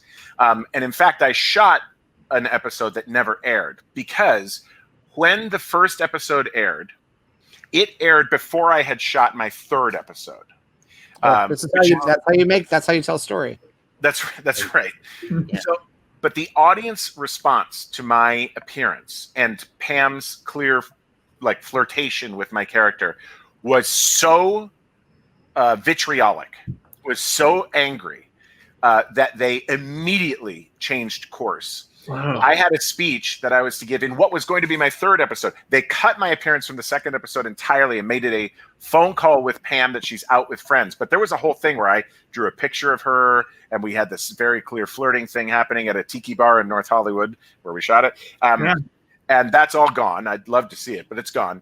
And then the 3rd episode, Stephen Merchant was directing it. His first episode ever directing. That's cool. I had been given this speech where I profess my love to Pam, where Alex professes his love to Pam. And they called and they said, we're changing it. This is going to be your last episode. You're going to just tell her that she should stay in New York. And it's not about love. You're not in love with her. It's just art. Now, I maybe didn't have the chops. Maybe I still don't have the chops to make that kind of a U-turn when all my interactions with this, character had been sort of, they were loving. I was interested in her, quote unquote. Then to have to turn on a dime and deliver this speech that's supposed to be effectively devoid of any sort of emotion. It was meant to just be, don't give up your life for for him. You have to stay in New York and chase your art. I was, now I think I could maybe figure out how to be in love with art so that I could tell her that. But in the moment, Stephen Merchant he was like, cut. I don't know why you can't get this. You're not in love with her. And I was like, I know. I'm trying not. I didn't know that I was. And here's the other, to add to the awkwardness. I don't know if you remember that episode, but in that episode, Jim and Pam have Bluetooth headphones that they're always talking to each other. Yeah. So John Krasinski is under the table where we're filming, so he can say his lines to Jenna Fisher. And John is sort of lovingly pats my shoe after I've just been sort of torn down by Stephen Merchant. It was a very kind gesture that I've always appreciated. But it was not the best day of filming. I have run into Stephen Merchant since, and we talked. And he said, "It's fine. You were fine. You were fine." I was like, "Oh, great. Sorry that it's all good now." But they should have, the way they should have handled it. They should have, that guy that approached you on the street, they should have flown him in and had him stand on the set. Yeah. That would have worked. Just glowering at you like, if you break up Jim and Pam. Yeah, don't fuck with Pam and Jim. But Rich, you're being hard on yourself and saying like, well, I just didn't have the chops to figure out how to translate this to that. It is this weird fucking thing about TV as a medium. This is why Watto works in features. I understand. I don't blame you. Because you can get like, I'm getting cast. I'm auditioning to play this. I understand that this is the function of my role. Well, this was an offer. This was an offer. Go ahead. Of course, I knew it was. You said audition. I just wanted to make sure. I didn't. I have a solid track record. I know when you have auditioned and when they have offered it to you. I know. I figured you had. I would never ordinarily say that, Watto. I just wanted to. I don't know. You seem to get a lot of joy out of telling me it wasn't. I did get a little joy out of that. I'm sorry. Okay, so I stand corrected. Call you up with an offer on a silver platter. If you don't break a sweat, please don't even sit up. Here it is. We're bringing the part to you. But they go, here's the function. It's you have the chemistry with her. You go in, you meet her. Everything is through the prism of, I got to sell the idea that we have some fun going on between the two of us. For them to suddenly just go like, everything you've thought about is towards making some magic happen with your scene partner. And now they're like, no, there's nothing here. It was a little tough. It felt a little rug pulled out. I mean, it sounds like, where they put that old script that you had? Right up on the, right on the shelf. Right over on the shelf. Yep. You say it's gone. The things that you filmed some stuff that didn't make it in. Is that true? That's correct. And you say it's gone, but did they shoot this on 35mm film or did they shoot this digitally? I have to imagine it was digital because they were always rolling. They almost never cut, so I have to imagine it's digital. And it's there. They have it. That's probably true. There you have it. And even if they don't, it's just a matter of finding the right combination of billions of ones and zeros. Right. We can generate. We can make it happen. It's okay. We can find it. We can find it. There's still time for you to split up Jim and Pam. They've been together. They've been together long enough. Oh, I like this. Yes. If George has learned anything over time, it's the more rabid a fan base becomes, especially when it's been years since the last piece of original content. When people are starting to study the original work and invest way too much emotion in it, that's when you pull the rug on them. And so, fuck you. That's never what I intended. Jim was supposed to get cuffed the entire time. That was always my intention. Yeah. We're going to, first of all, we're going to activate the fan art squad because they can do fan art of Alex breaking up Jim and Pam. Oh, no. And I want to make it clear. I want to make it clear in this artwork, it's permanent. It's canon. You're saying this artwork is canon. It's canon. It's canon. And I want dialogue bubbles that indicate that Pam will not choose. She will not change her mind about this. I'm staying in New York. I'm going to art school forever. It's not a mistake. It's a choice. Yeah. And Jim should say McClunky. That's what Jim should say. He says McClunky. I'm going to dress like Charlie Chaplin for Halloween, but everyone thinks it's Hitler. Right? Didn't that happen? Right. I think that don't know. happened. Did that happen? I think that happened maybe in your episode. Maybe I'm wrong, or around that time. I don't know. And the thing is, once the fan art gets popular enough, people will start doing cosplay. People will, and eventually they will have no choice. By the time we get to the big office reunion, which is inevitable. Yeah. Oh yeah. The fan uprising, the demand for Alex to permanently split up Jim and Pam. We'll show them that Alex really did love Pam. Yeah. That drawing exists somewhere. That drawing that Alex did of Pam, that's somewhere. Someone has that. Yeah. For sure. If you have that drawing, or you know someone who does, release it. It is. It's like 3 episodes after you, Rich. Oh, the Hitler Halloween. Now we did get some fan art. Rich, you're gonna have to show this to Steven, but we did get some fan art of Stephen Charleston. Oh, what?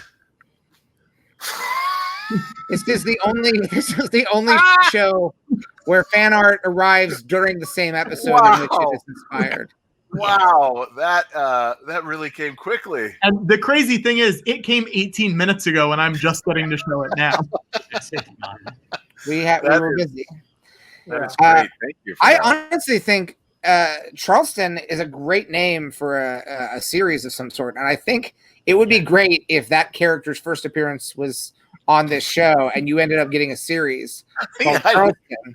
I think that'd be great too. It's all about Stephen Charleston. Yeah, I mean, a Quibi's perfect. Absolutely. You can watch it this way, whatever way you want. You can't landscape. You can't screen cap it. Can't screen cap it. No. Watch it in the app. Have you done a Quibi, Rich? Acted in one? Yes. No. Wait, what have you done in one? I haven't done anything in one.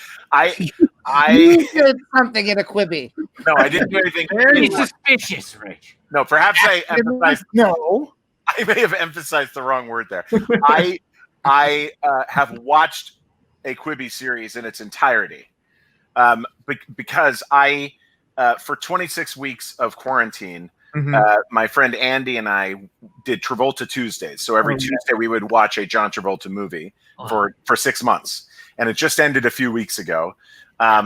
And as somebody so perfectly put it on Twitter, because all I would do is just tweet the name of the movie we watched. They said it's like a podcast without the podcast, which was exactly right. It was basically that.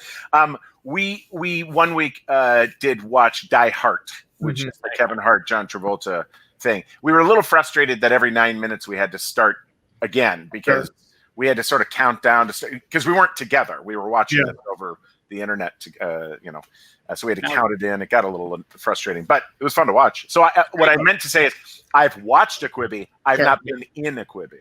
Rich, I'm not trying to gotcha you, but I have to ask. I wonder if we're going to ask the same question. Go ahead, Lyle. Portrait or landscape mode? Not what you were going to ask. Not what I was going to ask. Landscape the whole way. Wow. We did in the first episode. We did try the portrait thing, and we were like, okay, it does that, I guess. But we stuck with almost landscape. like making content in portrait mode is fucking stupid. No, I actually think that my buddy Steve made a movie a couple years ago, and it didn't do very well. And I think it was just because it really should have been a Quibi, which is BFG. This is my buddy made it was off the Roald Dahl, and it's about I saw it. Big fucking giant, and it didn't mean big fucking giant, but I think it did. It's fine. Why? I really think like if it had been a Quibi, people would have been like, "Oh my god, he's so tall." But he filmed a landscape, which he's a master of landscape filming. But I really think it was just a few years ahead of its time. Patrick, you had a question. Yeah. Did you subscribe, or was it a free 1 month trial and then you canceled? I did the trial and then I canceled. Okay, great. This is a guy who cries over $120, Patrick. That is such an insensitive. And Patrick, I want to say this, and I say this with all sensitivity. I hope I don't phrase this wrong. I did not create this show so we could taunt paupers.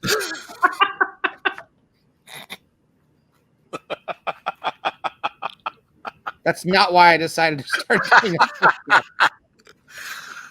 I'm so sorry, Rich. I'm so sorry. No, this is okay. This is okay. It's okay. Popper. Yeah, fine. Was not expecting the use of the word popper. It surprised me, but I'll take it. It's all relative, right?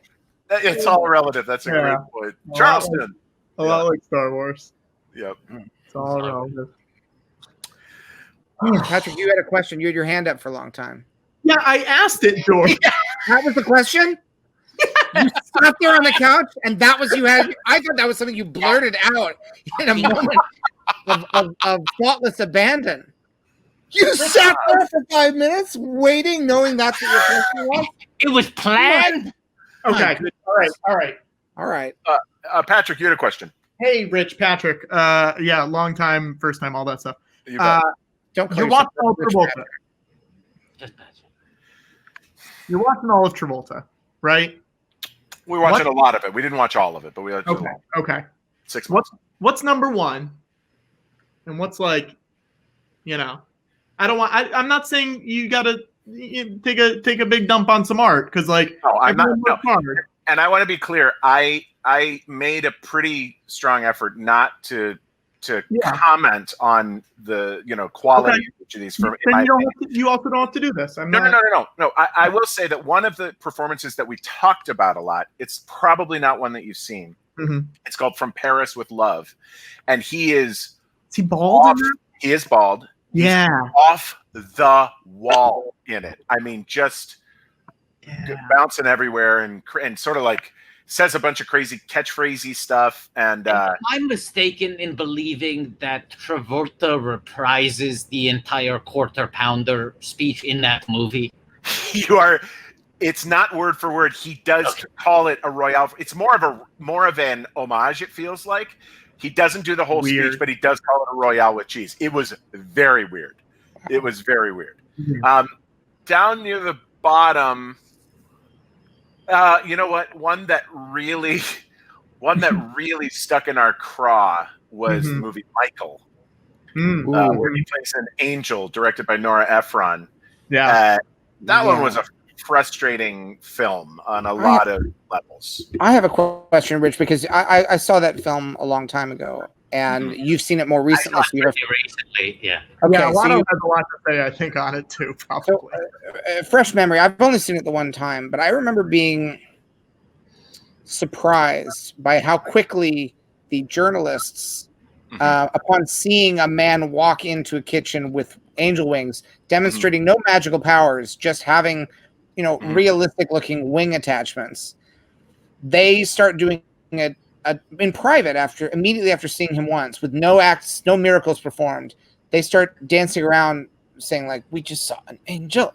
Like they're very excited about this scoop. What do you think convinced them that they had seen a real angel enough that as journalists they were ready to, go with this story? I actually remember it slightly differently than that. Well, it's George. been a long time. But it's not entirely off from what you're talking about. My memory, it was less that they sort of were like, we just saw an angel. They were very sort of underwhelmed by the fact that they just saw a fucking angel on Earth. And I do seem to recall that his powers are slightly more proved. I mean, he does have the wings, but it becomes pretty clear that I think they're sure it's an angel. It is made sure that it's an angel pretty quickly. How? But I honestly don't remember the exact thing. There was something. Watto, do you remember? Watto, do you remember why they are convinced that he's a real angel, not someone dressed up like an angel? It is the wings, but there's something else too. Well, what's Stapleton from All in the Family is the woman that he's living with. She is. Doesn't he do some fucking trick with her breakfast or something? She's making breakfast for them, and he does something magical. I think he performed some sort of a miracle, if I recall correctly. Now breakfast adjacent miracle, as I remember. Yes, and it's just frustrating that they are it's not like we just saw an angel. It's William Hurt and Andy McDowell, who is at a career low in this performance. You know the pie song? not in this one. And then I can't remember who the other guy that's with them is. I think he's since passed away. But anyway, the three of them are wasn't it Murphy Brown's house painter? Yes. Yeah. Oh yeah, you're right. It was. Yeah. Rough life. That guy had a rough go of it. Yeah. We can talk about that. Patrick, why are you smiling from ear to ear while you say that? I'm not smiling. Patrick, did Ennio Morricone die again? I'm not. Rich. Patrick burst into the live stream with what we assumed looked like he had the greatest news in the world. You're grinning from ear to ear, and he said, "You guys, guess what happened?"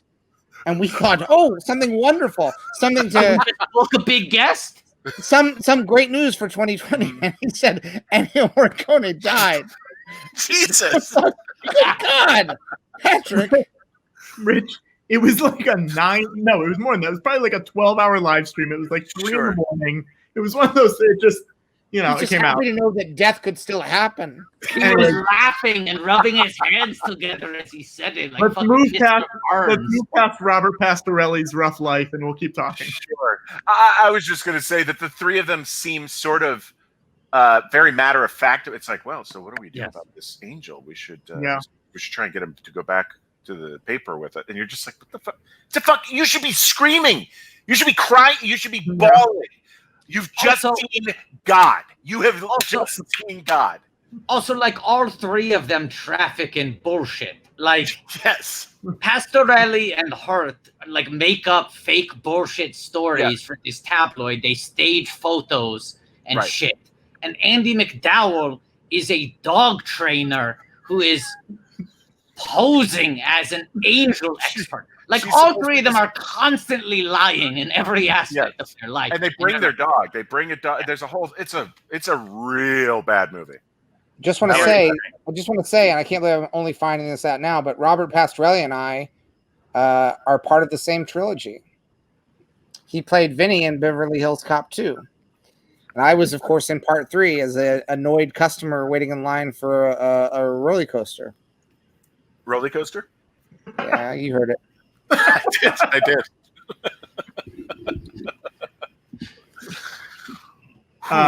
So do you want to hang on one sec? Do you want to tell Rich your line? I'll pull up a picture. Explain what happens in your. All right, so I'm waiting in line. There's a customer here with us right now. Can we talk to him?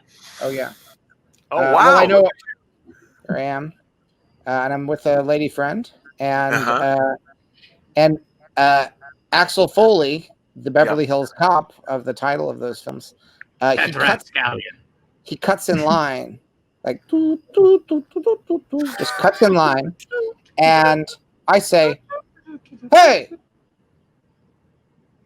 And then he gets to go on the roller coaster.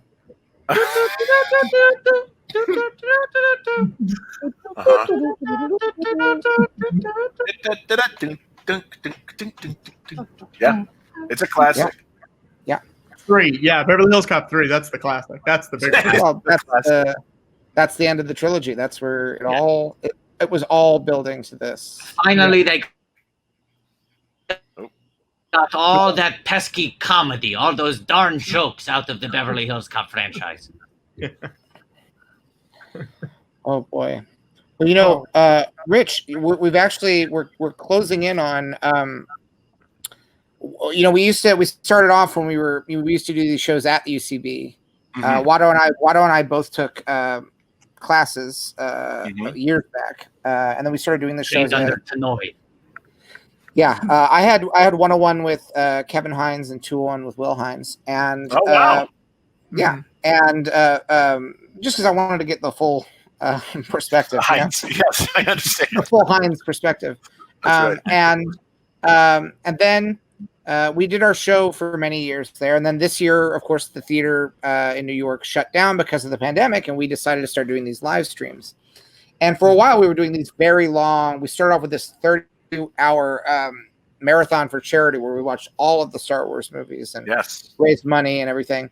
And then we started doing a series of these longer watch-a-thons. And at a certain point, we thought, you know what? Let's do some short shows, and we'll do it every week. And we'll do short little shows that aren't, tiny little shows. And we said, well, what's a good format? They're like Quibbies. Yeah. Right. And so our format is what we call, for our short shows, is what we call the Irishman Plus. And we just aim to be 1 minute longer than Marty Scorsese's The Irishman. Yes. And then we'll take our ball and go home. All we need Yeah. is 1 minute on Marty. Yeah, just to show him, like, your movie's not so long. Our short shows are a little bit longer than what you did. Don't go thinking you made a real long movie, because You're actually doing him. You're doing him a favor, in a way, because a lot of people say, I don't want to sit and watch that whole movie. You go, actually, Sure. I mean, it's not even as long as like the George Lucas talk show, for example. No, one of their short episodes. That's one of the great actuallys. I want people to start doing that one in casual conversation. Yes. And so I'm proud to announce that I believe you've been here for. We just crossed the mark. We've now we've now achieved the Irishman Plus, because we're at 329 and 27. So we've done it, right? That's fantastic. Yeah. Oh. And the thing, Rich, is what we often discover about ourselves when we hit that Irishman Plus is sometimes it feels good to be Vlad.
God damn it, those are hot.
Wow.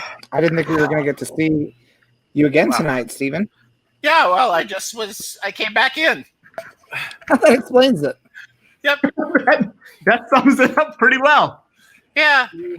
You are a sight for sore eyes, let me tell you. Well, couldn't agree more. Oh, boy. What have you been up to? Have you been watching the show? Yep. Yeah, what have you been doing? Been just over there watching the show. That's great. It's a shame. Why doesn't Rich let you be a part of it more? It feels like he's like. What a good question. Yeah. Great I question. don't know. But I'm here now, so. That's great. We got you here. Have you seen Celeste and Jesse Forever, Stephen? Oh, tons. Yeah. What's your favorite scene? Well, the one where they're on a date, and it's Celeste and the character of Max And that's who Rich plays. Yeah. And they're talking, and then Andy Samberg comes over, and he talks to them as well. It's wonderful. The titular Jesse. That's right. Yep. Now, Stephen, I heard you met Rich outside of a premiere. It was a New Girl premiere. Yeah, he bummed a cigarette from me. From the cigarette. You lived in Hollywood before you moved in with Rich? I sort of bopped around. Okay. Yeah, it's why it's nice to have a sort of a soft place to land now. Yeah. What's your favorite board game? What's your favorite thing to breathe? Air. Well, right, but I was asking more like, duh.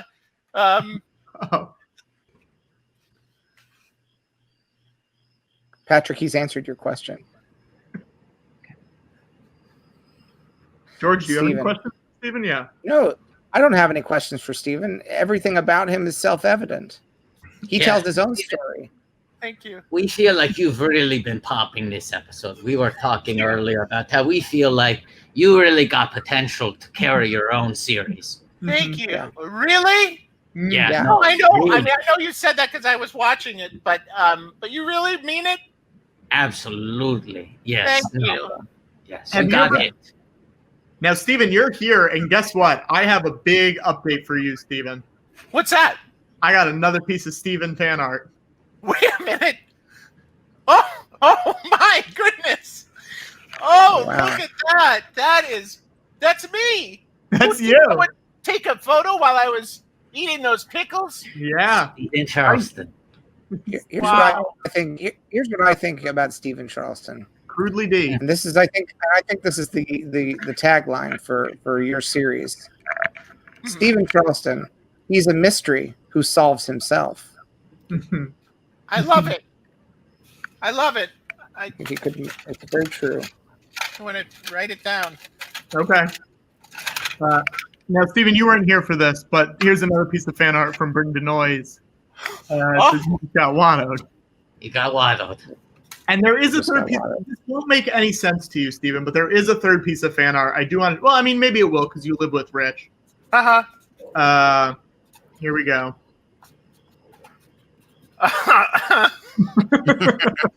The old McClunky. McClunky. No, I know because I was paying attention earlier. Yeah. Oh, that's so great. I mean, I think it says a lot about Alex that he was on the Maid of the Mist boat with Jim and Pam. It was a weird. I thought it was an odd choice. Yeah. I mean, look, the creators. Hang on. What is this? Oh no, it's backwards. Stephen Charleston. Oh no, that's great. That's a great mystery. No, turn around. He's a mystery that solves itself. Yeah. Now, hang on. This is making me rethink this whole. I wrote it down on an envelope of a birthday card that my in-laws or Rich's in-laws bought when they were here once, but they forgot it in my office, and so I wrote it on that envelope. Wait, so it's like not the card that was given to you; it was a card that they bought to send someone else, and they forgot to send it. It's not signed; it's just here. Right here. I mean, it's very nice of you that you've let Rich use your office all night. Well, it's his office, but I just live here. Gotcha. I get it. Wow. Well, guys, we have to go. Stephen, it's been so good seeing you. We should say goodbye to Rich, though. I feel bad if he would just leave, you know? I think he's fine. Yeah. Or do you want him to? I'm not going to sleep well unless I say goodbye to his face. Get him. It's really right. I mean, it's going to feel weird. I would feel weird. It'd be disrespectful. It would be rude. Hey, Rich. Yeah. Come on. They want to say goodbye. Oh, all right. Well, give me 1 sec. I just got to put this down. What is it? Rich, what are you carrying? Oh. He's got the answer. Stephen Charleston just asked him. I'm sorry, guys. Did you hear him? He answered, but someone was talking. Patrick! Oh, he never repeats himself. No, that's right, Stephen. You know better than anyone. I never repeat myself. Hey, guys. Hello. Hi, Rich. Rich. Rich. Yeah, no, I was gonna say thank you so much for coming on. We really appreciate it. Really appreciate it. Thank you for having me. This was an absolute pleasure, and I look forward to doing it again next week. Oh, Can't wait and to every see ya. week, and every week, yes. And every week, absolutely. Yeah. Well, thank you so much, Rich. I know that we got you a few times, and this isn't a gotcha show, but you did get got. I usually get got on a more regular basis than I have been during this entire quarantine. So we had to catch it up.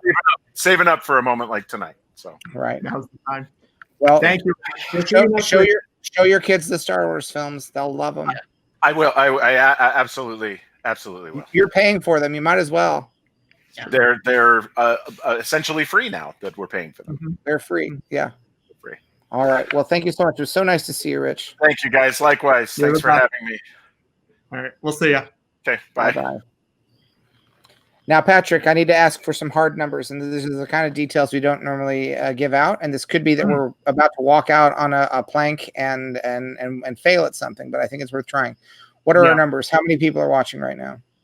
Right now, we're at 351. Earlier, we were over 400, though. All right, we're at 351 now. Our disease-ravaged president, who's currently making plans to spread his disease and shed his viral load over more healthy people who will then get sick this week. Yesterday he decided he wanted to George. Mm-hmm. Rich is gone. Yeah. I don't know. I just feel like it's not. Do you think now is the time to talk about this? Why do you think we should transition to a different segment? I feel like it's kind of different. a saucy segment. You're getting a little bit loose.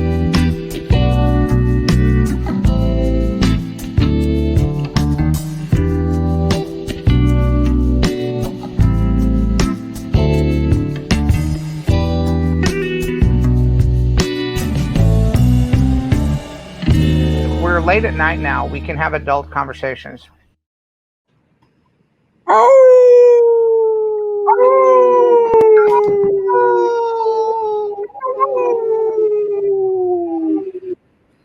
All right, so if we're at 350 now, basically yesterday the president conducted another one of his pathetic super spreader events. Yeah. And he sent out 2,000 invitations, and we haven't been able to get hard numbers, but the estimates have been anywhere from 300 to 500 people, many of whom were paid to show up. Yeah. And we thought it would be fun if we could get our numbers bigger than what he got yesterday. So the only safe way I think to do this is if we could get to 501, because that way we know no one's claiming there were more than 500 people there, right? Right. So what are we at right now, Patrick? 353. All right. Yeah. Now, if everyone there, we're going to need people to help out to do this. Yes. I'm going to do it. I'll do it on social media. I'll say. So the idea is tweet out, tell at least one other person, text. You need one person at least on a different device. You can't just call a roommate in to sit next to you on the couch and watch. We need at least 500 unique views.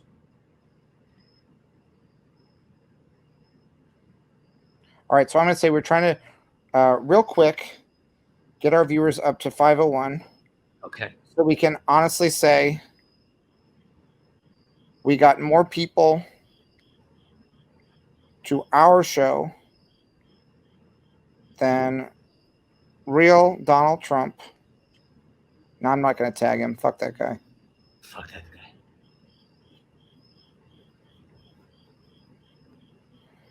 Are we all tweeting this? Yeah, we're all going to tweet it, because even if everyone on the stream can get one person to just watch, all we need is for them to be on the stream at the same time. They don't have to enjoy it. They don't have to watch it. Yeah. They don't have to like it. That's a very good point. They don't even have to enjoy it. Yeah, if you have parents we don't care. This, yeah. I'll say this. We don't care if they like it. You know? There was can I tell you guys about a YouTube comment I saw this week? Yeah. Please. George Watto? Yeah, Please. absolutely. I want to say we're at 401. Said, We just jumped 50 viewers. We're at 428 right now. Climbing rapidly. We're at 428.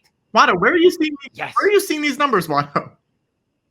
I have a new tab open, planetscum.live, and I'm looking at the numbers on the stream as the viewers see it. And it says we're at 428. We're going to make this. We're going to do it. Now, I see some people saying, oh, I'm on 4 devices. No. Get new people watching. New people. Close out those other devices. We don't want that. All right. So I've done my due diligence. And if everyone does just a little bit to help, we don't have to have 100% success rate. We just need to have enough so that we can show that with with last minute. I mean, this is thrown together, kind of sloppy the way his event was. We're 30 away from doing. Yeah, I'm seeing 470, which is great. 470 right now. Yeah, this is great. And if you're doing this, we're just doing this to humiliate our diseased president who's spreading his virus all over the country. Yes. And make it clear that we are keeping our viewers safe and we're not paying a single one of them. Yeah. No. And although I should say, while we're talking about this, guys, if you are enjoying the show, there is a button that says support the show, I believe. It's on the upper right hand. Yeah. And if you've been having a good time, throw $2, throw $4. It goes to help keep the lights on here, even though the lights are off right now. It helps. I see we're at 489. We're 11 people. We're 12 people away from being at our goal, and I think we can go even higher because we just got a few minutes. No one has to enjoy this. No one has to like it. They don't have to watch. No they just have to like tune in. We're not even pretending this is engaging content. We're not even going to. All right. We're at 5:30. We've already done it. We've already gotten more people to attend our Planet Scum super safe live stream. No one is getting sick because of this show, and we've just proved you can do it. And let's see how much more. Let's keep telling your friends because we're only this show could end any second now. And George, can I say it? Yeah, absolutely. Yes. I want to completely cuck Trump. Let's cuck Trump. Let's get twice as many. I want 1,000 people watching. 568, guys. We are all right. We've already at 568. We've already. We should do this every week. Every week. Every week. 1,000. 1,000. Let's do 1,001. 1,001. I think that feels like a great number. No. Let's get to 1138. 1138. Let's get to 1138. And as Tiberian Dusk pointed out, you should also join the George Lucas Talk Show subreddit. Yeah. And the thing is, part of the reason it's exciting to get this many people together is that we're doing it safely. We're doing this in a digital live stream, socially distant manner. And that's the way that events are going to have to be for a while. Safely and for free. Yeah, and it's so exciting that we very quickly achieved our goal of humiliating the diseased president. The numbers are dropping now. They're dropping. No. Oh no. 564. We've gone down. George, let me finish my thought. If you guys are enjoying the show, toss a few bucks our way. We appreciate it. It goes to help everyone behind the scenes that you don't see on screen, helps pay bills, helps keep the stream going, and us keep doing fun things. It really does help. So really keep it going. Thank you, guys. Yeah, and it could be that we've already achieved our goal, and then we got too ambitious, and that there's no way we'll get to 1138. Oh, I want to get to 1138. I mean, I want to own Star Wars again. One person if you are one of the 550 viewers right now, text one person with the link and say, hey, check this out quickly. Quickly. That's all we need is quickly. Just a quick. And for the people who have stopped by for just this brief little 5-minute visit to help us get our numbers, hello and welcome. We're so happy to see you. Thank you. This is not what the show normally is. Sometimes you see Harry Crane here. You just missed him. Yeah, Stephen Charleston was just here a few minutes ago. Next week, you've heard of Charleston. Next week, start 30 p.m. Eastern, you'll be able to watch all of Muppets Tonight with cast and crew and friends of the show. Yeah. Oh, it'll be so exciting next week. If you want to watch Muppets Tonight, you can go to @Muppets_Tonight, and there's a link. We've gone back up 567, trending in the right direction. But and if you can just text people, email them, however you get a hold of. If there's people in your house that also have a phone, have them go to planetscum.live and click on our show. Yes. Even, if just one person believes in you deep enough and strong enough, believes in you hard enough and long enough, before you know it, someone else will think, if he can do it, I can do it. And you can do it. Making it to people who believe in you deep enough and strong enough, believe in you hard enough and long enough. There's bound to be some other person who believes in making it a threesome, making it three. People who can say believe in me. And if three whole people, why not four? And if four whole people, why not more and more and more? Yeah. And when all those people believe in you deep enough and strong enough, believe in you hard enough and long enough, it stands to reason you yourself will start to see what everybody sees in you.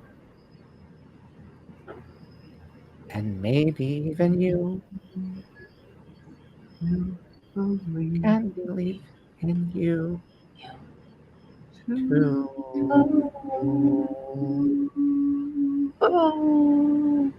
What are our numbers at? 565. Okay, so that didn't add any to it. No, did nothing. We tried. We tried our best. Well, we humiliated the president, and that's good enough for me. Good enough. Good No, enough. Patrick. No, Patrick, stop it. We tried. I was doing a parody. It wasn't funny. It's too soon. It's Yeah, not we funny. just sang the song. It's literally too soon. It's not that hard to get more than 500 people. Turns out it's very easy. I guess he must be spectacularly unpopular. Yeah. If a obscure live stream was able to rustle up more than 500 people in a matter of minutes. You know why? It's because people aren't afraid that we're going to kill them. Yeah. That's one of the things we have going for ourselves as It's a a show. George Lucas talk show promise. We will not kill you. We will not kill you. Can I say I heard the rumor? Yeah. What is it, Wada? I don't want to circulate fake news, Yeah. but I was on Facebook and I don't know how to verify this information. But I read that President Donald J. Trump likes to consume hot diarrhea by the cupful.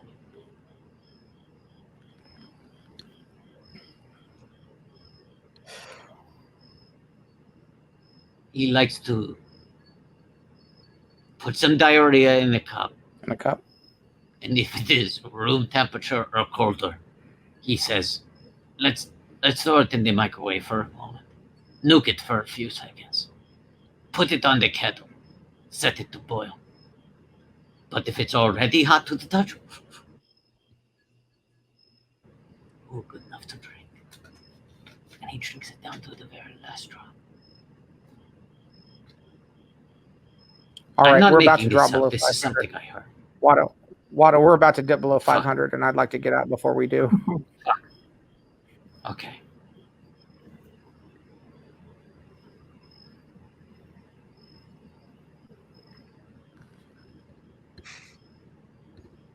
Water. George.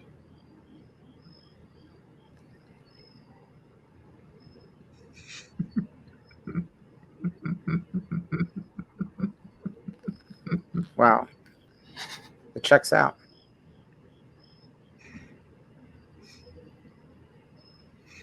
So if you're one of the people watching right now, please share this meme. It's important that the public knows. It's important that at the very least they ask the question. Does he like drinking hot cups of diarrhea? And if not, why does he do it?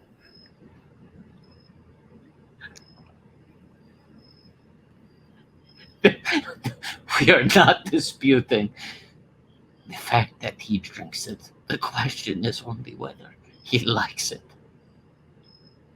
It's a question of motive and reaction. Why does he do it? Stephen Charleston has his own Twitter account. Everyone, let's please try to get Stephen Charleston to have more Twitter followers than Patrick Cotnoir. No, George. Yes. What? Patrick, say it like Darth at the end of episode 3. Follow Sunday. And may the force be with you. Always.